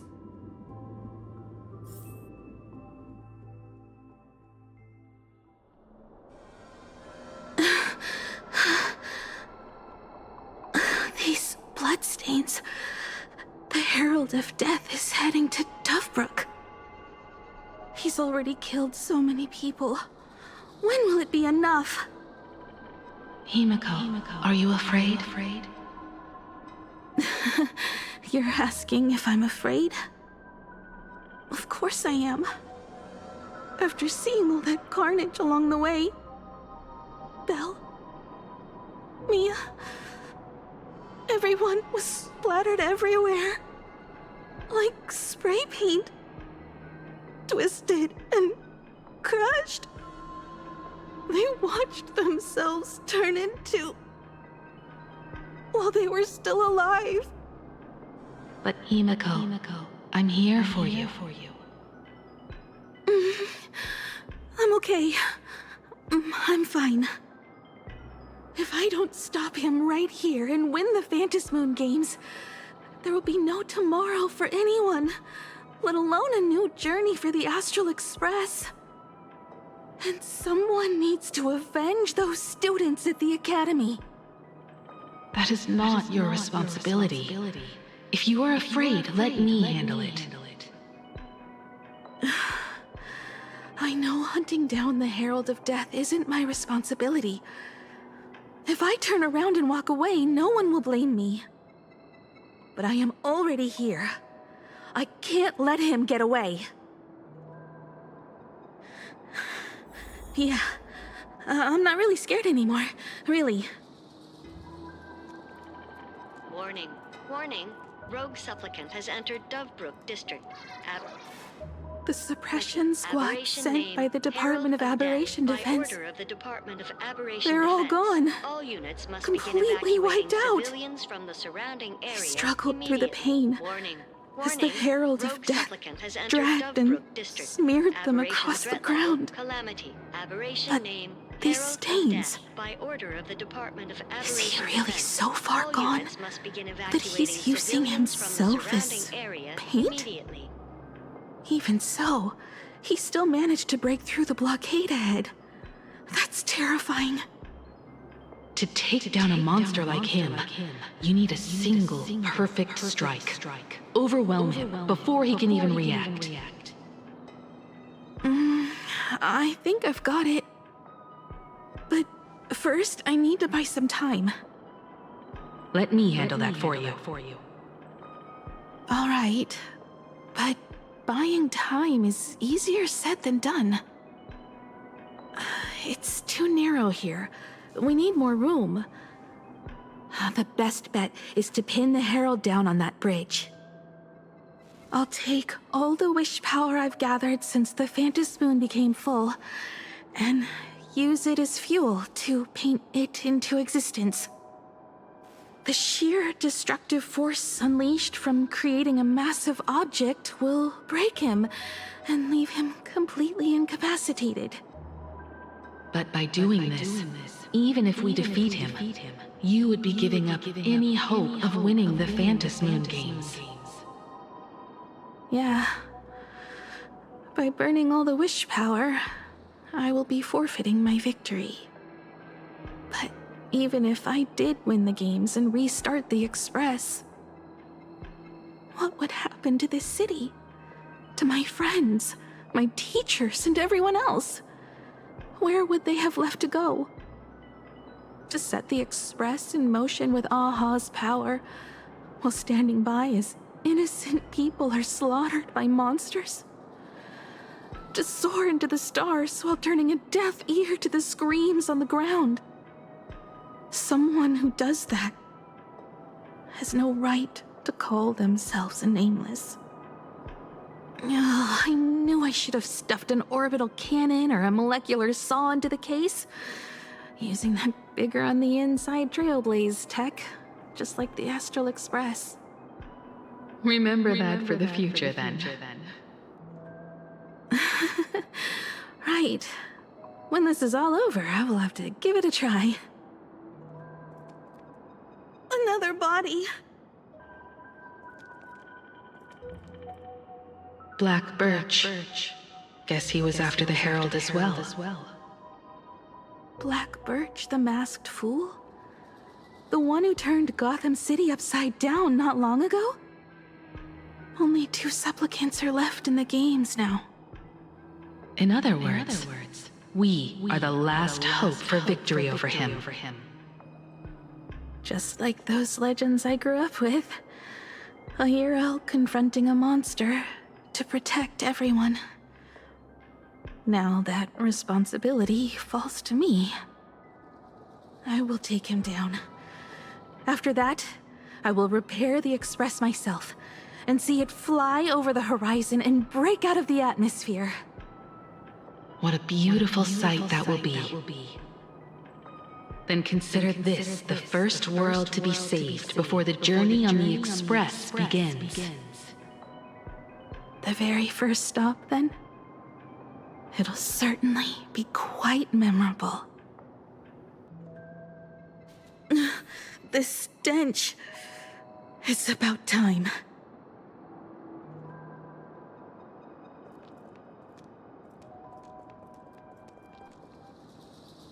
So exquisite! These flowers blooming in plain Arcadia! Ooh, I can hear them dancing at the tips of my nerves! What is that? You say this is not enough? Still not enough! I need more pigment! I will mix my colors with screams of terror and pray for the catecholamines to drown me!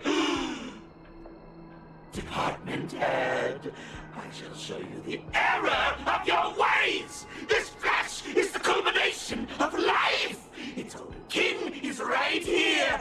The giant tree running through our heartopia! I shall become her! We will be as one! No, I will surpass her. I will devour her and become the one and only existence. Another new shade, dazzling, shattered crimson. Are you perhaps the color I've been missing all along? Step into this masterpiece! Become one with me and lay the final cornerstone for the future of human evolution!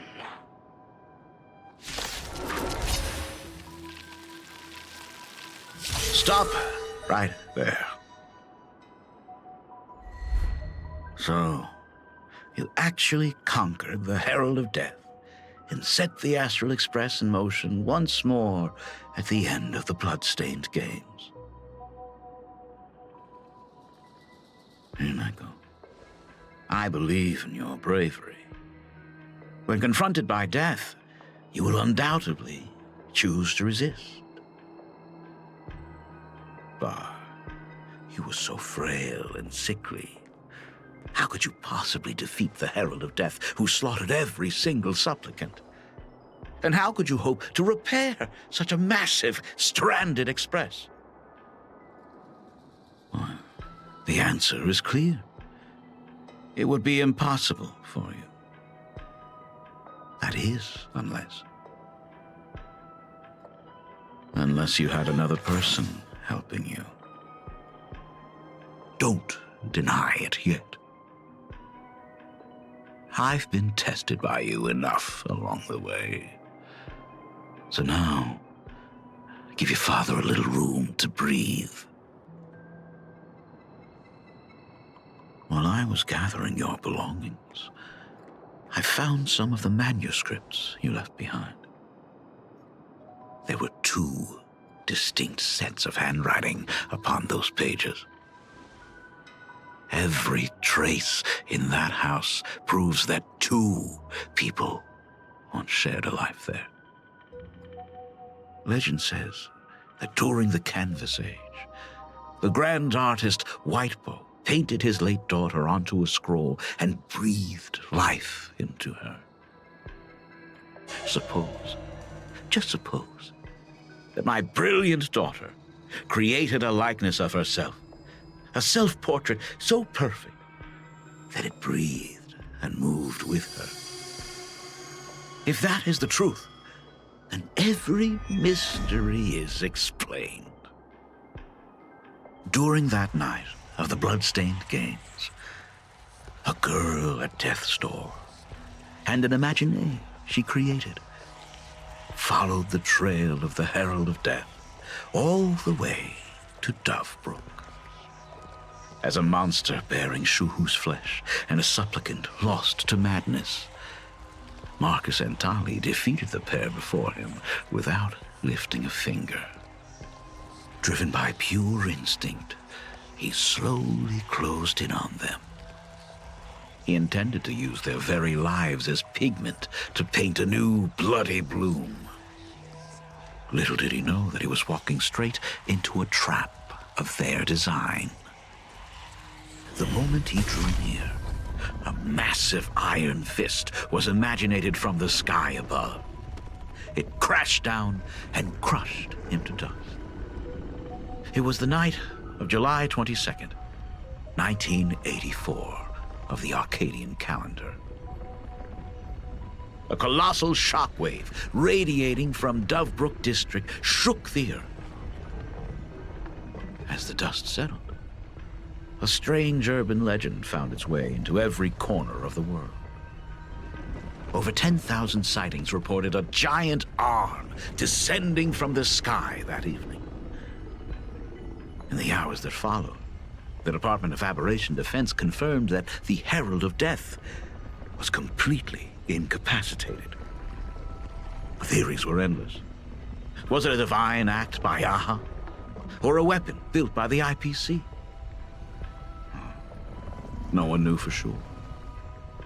Yet the silhouette of that giant remained etched in every mind as a testament to heroism. It was just an arm.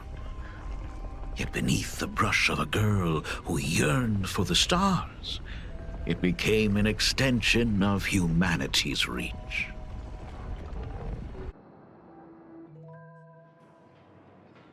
The girl achieved her dream, and the stars set sail once more. Truly a most romantic fairy tale. And now, unfortunately, I have to destroy this fairy tale myself. You don't believe me? I have no idea who you truly are. But that little girl who longed for trailblazing, my frail and sickly daughter. From the very beginning, Himeko never left Plain Arcadia. That is not something you should joke about. You know better than I do whether I'm joking or not. By the way, things outside aren't looking good. The Arcadia is drowning in problems. Is it really wise to stay here instead of helping the younger crew members? Those kids are all grown up now. They can handle their mission. And as for myself, I am staying right here to deal with the biggest problem of all.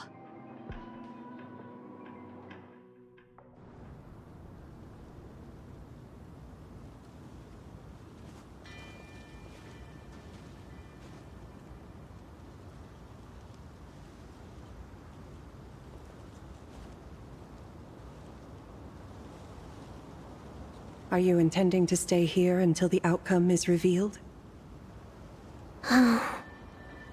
It might take forever for him to return. Or he might never come back at all. Or maybe, if I just complain and say, I wish Blade were here, he'll just show up. Anyway, it was his choice. We already said our goodbyes. Thank you for staying with him until the very end. Now, it is time to deal with your matters. Gray-haired girl, you seek me out with her token in hand. What is it that you desire?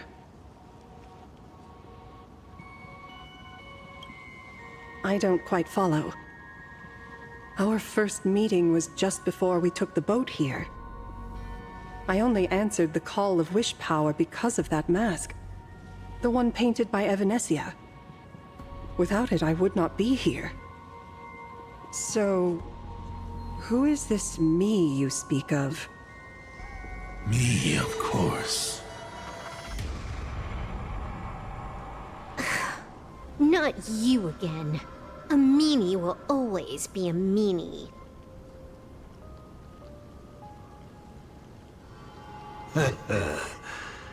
Misfortune and I share one thing in common. We both enjoy dropping in uninvited. A reunion after 1,000 years. Graphia, it has been a long time. Asat Pramad.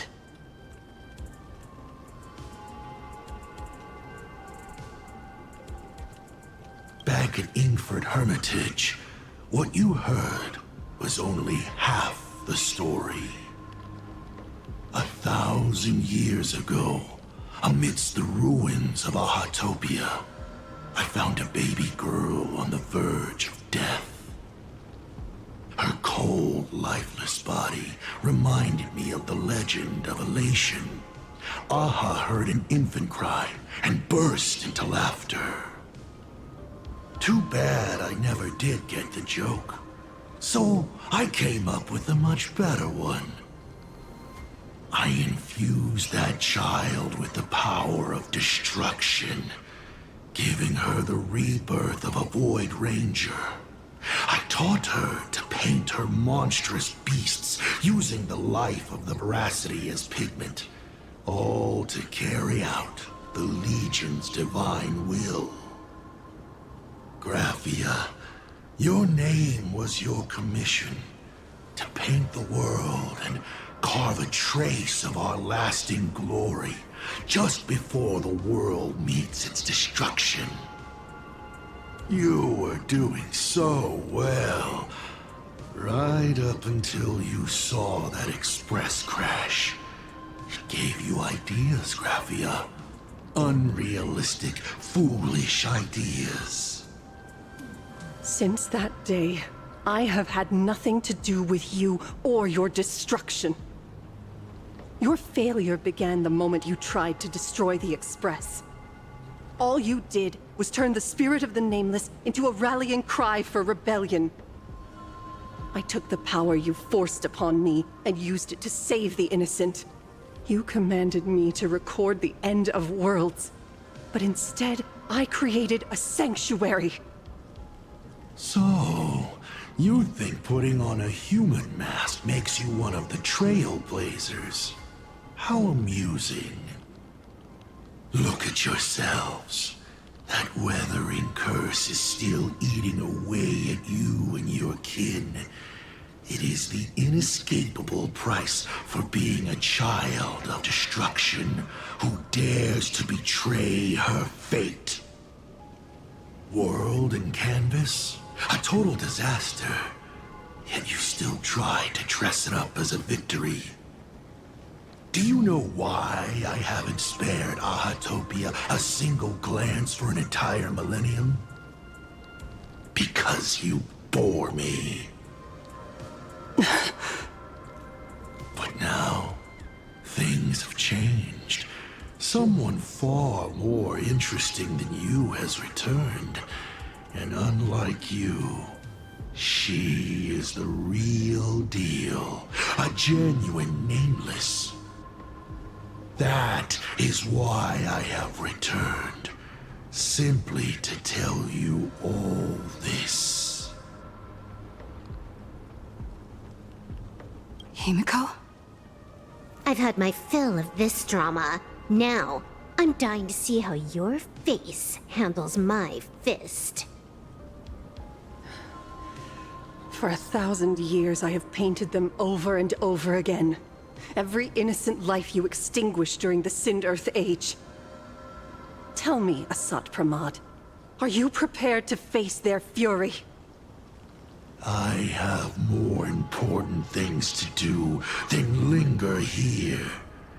But this little parting gift of yours? Why not let them have a taste instead? Come forth. Demonstrate your defiance.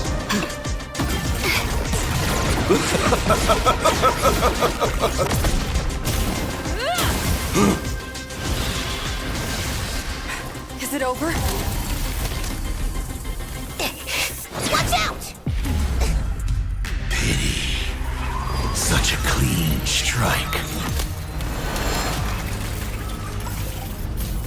But the odds of success are 0.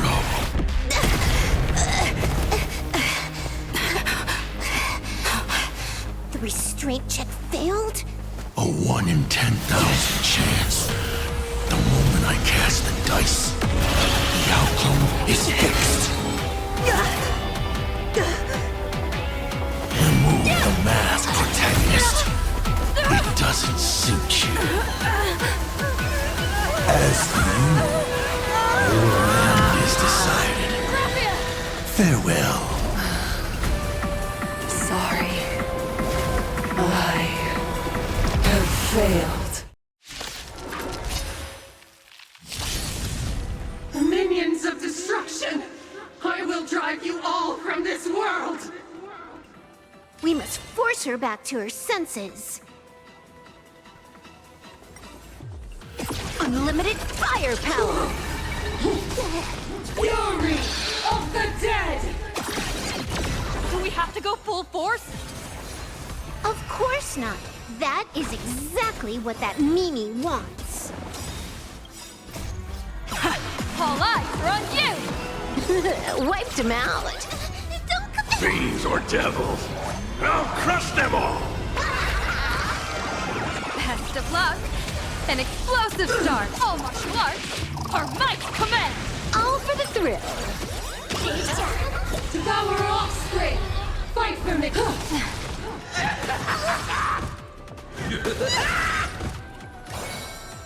Let me teach you some moves! People always say that the will observe the heavens with my divinations! A bad omen. Don't thank me. Don't think. Feel! Wiped him out. This next round, real gaming. Bonus round. It's nothing. Easy.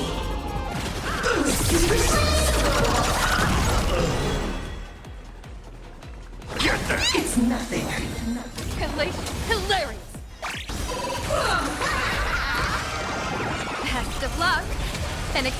explosive start! Almost large! Our might command! This is Honkai! Fury of the dead! Absolutely cannot let you touch this place. Astral Express! Depart once more! We need to finish this fast and catch up to Asat Pramod. Looks like I have to use level 999 one more time. No need for that. If a sword is needed, let it be mine.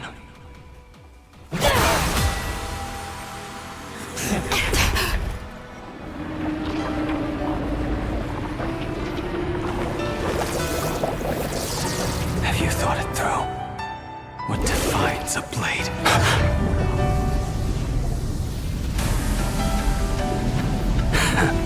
The sharpness that endures, after all has worn away.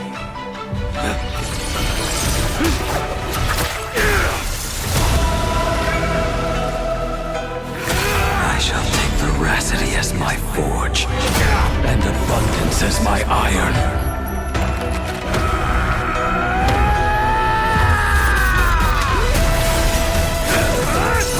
Die a thousand deaths. Tempered into a blade!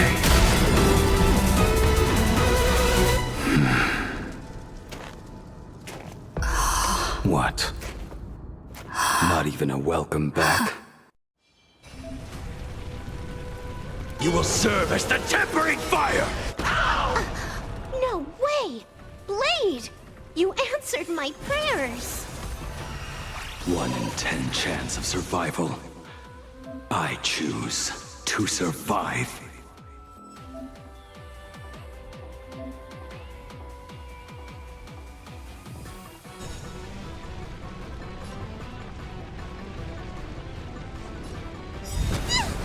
You will serve as the tempering fire!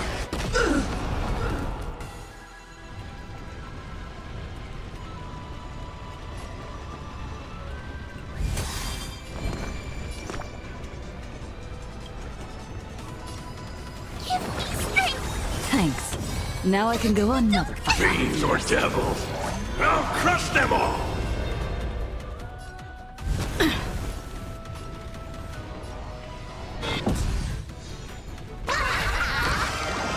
A bad omen. Don't thank me. I can help one more. Feel! Feast your eyes, Your moment to shine. All eyes are on you! You will serve as the tempering fire! This is Honkai! Let greed devour all! What happened to her? This is Asat Pramod's handiwork. We have to bring her to her senses first!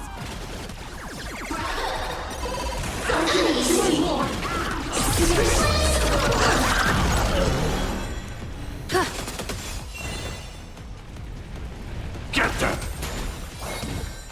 Hilarious! Let blood be hate! Best of luck! An explosive start! Absolutely cannot let you touch this place!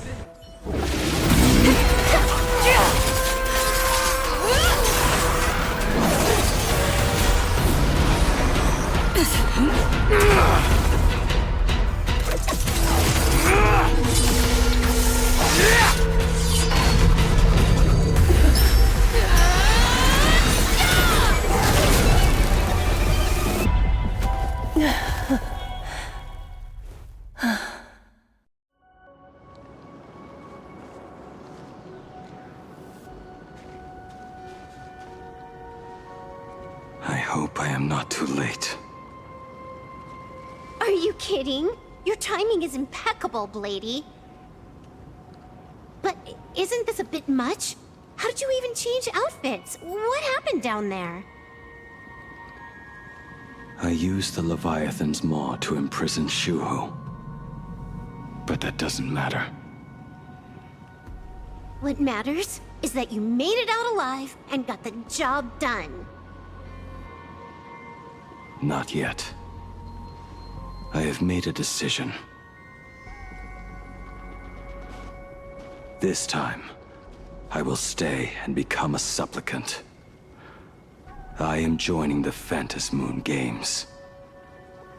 What? You're going to stay here and poke your nose into this world's business too? Let us settle this first. Are you okay? Thank you.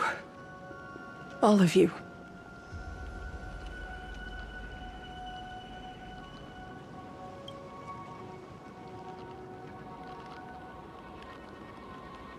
As long as the canvas remains, Asat Pramod cannot kill me. You have fulfilled what Evanescia entrusted to you. It was all me. For 1,000 years, I was the one obsessed with bearing every responsibility alone. Asat Pramod was right after all. I have been a ghost of 1,000 years past, arrogant enough to think my seal over the world and canvas was unbreakable. I really believed that accumulated wish power would be enough to strike him down when he returned. We are up against the same nightmare that survived a whole Cinderearth age. The same monster that an entire era could not even overcome. Just how did he even sneak into the world in canvas? The first time I stepped into Inkford Hermitage, a strange Wispe tried to latch onto me, but it didn't succeed. Maybe that was the first step in Asat Pramod's plan to infiltrate this place. Then, he took on Graphia's form to tamper with my mask, and even taught me the way to summon the real Graphia. In the end, he got what he wanted. So, this guy has only been after one thing this whole time.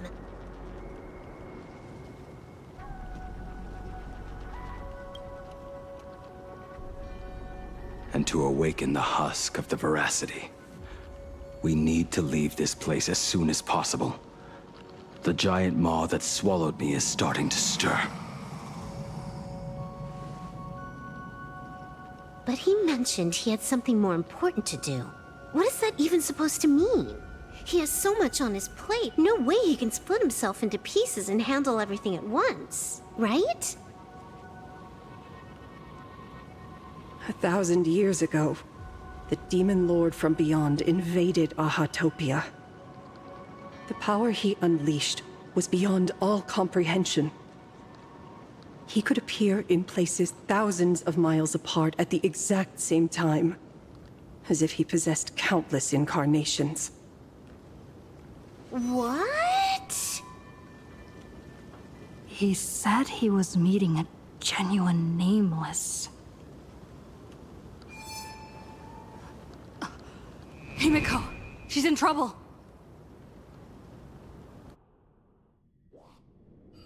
The biggest problem? Do you mean me? You said that classroom was a secret place of your own creation, yet Fulwish seemed to know everything about it.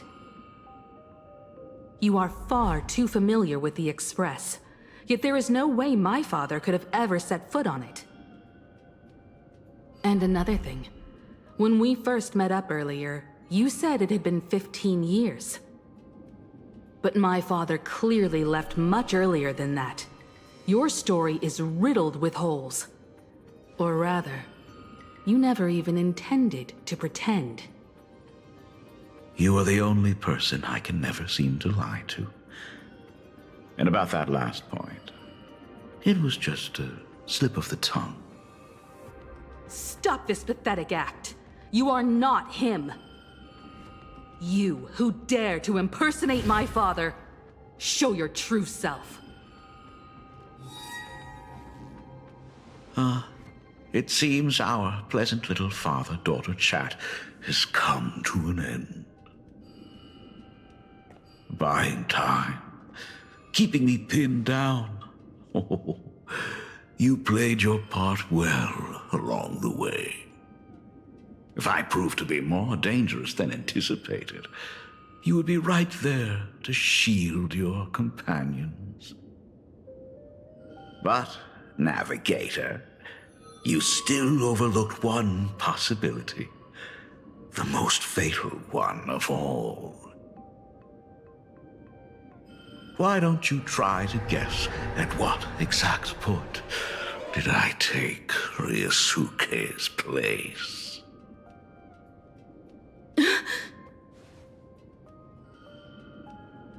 It happened on the day that man, in his desperate search for the source of the Weathering Curse to save his family, was destroyed by me.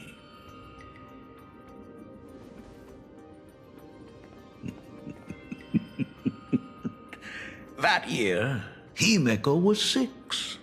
At her mother's funeral, she met her father for the first time. You are lying. I have told you only one lie in all these years, my dear daughter. Nice to meet you. I'm your father, Ryusuke. All that effort, all those years spent by my side. What are you really planning?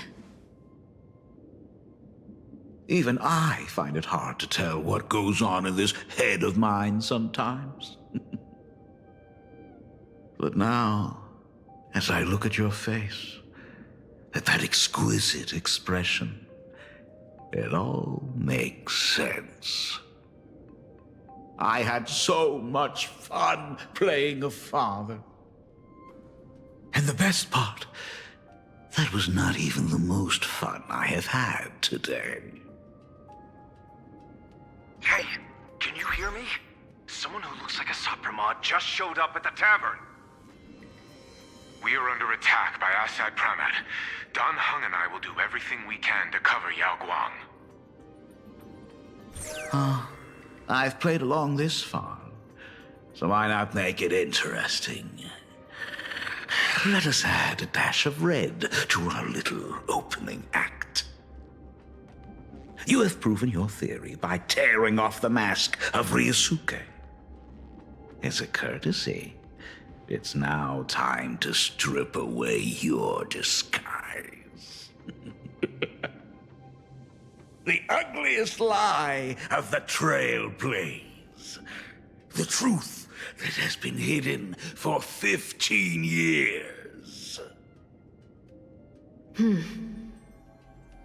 When the Phantom Moon is full again, I will be there as I have promised. I will come back with so many stories to tell you. The girl looked up at the stars, but in her heart, she was terrified of setting out. She was afraid of the universe, and even more, she was afraid of the weight of responsibility. In the end, she'd left her wishes to someone else. As for her, she chose to lie in a grave and stay in the Arcadia forever. Ryusuke's daughter, Himeko, is long dead. When she saw how vast the stars really were, she ran away. Just as the Trailblaze will always converge with the destruction, culminating in awe-inspiring obliteration.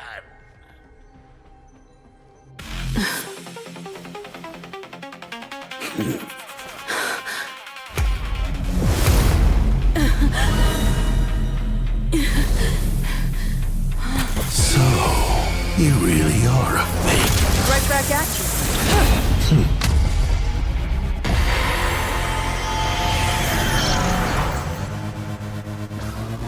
O denizens of this Arcadia, lost in its splendor, once I beheld the Astral Express rise again towards the stars here. Since then, you have known 15 long years of unbroken peace.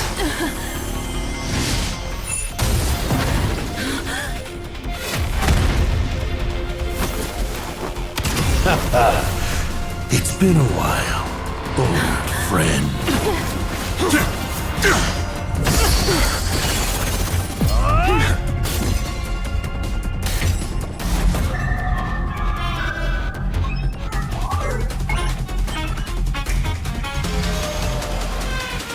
For 15 years it was I, Hassan Khan, who delivered every promise of beauty to this Arcadia in advance. Now...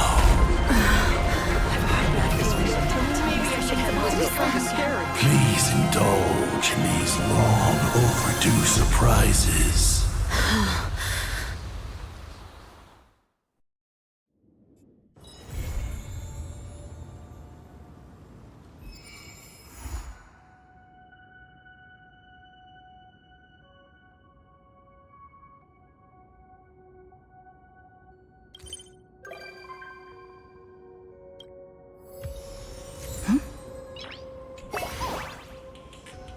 Nice.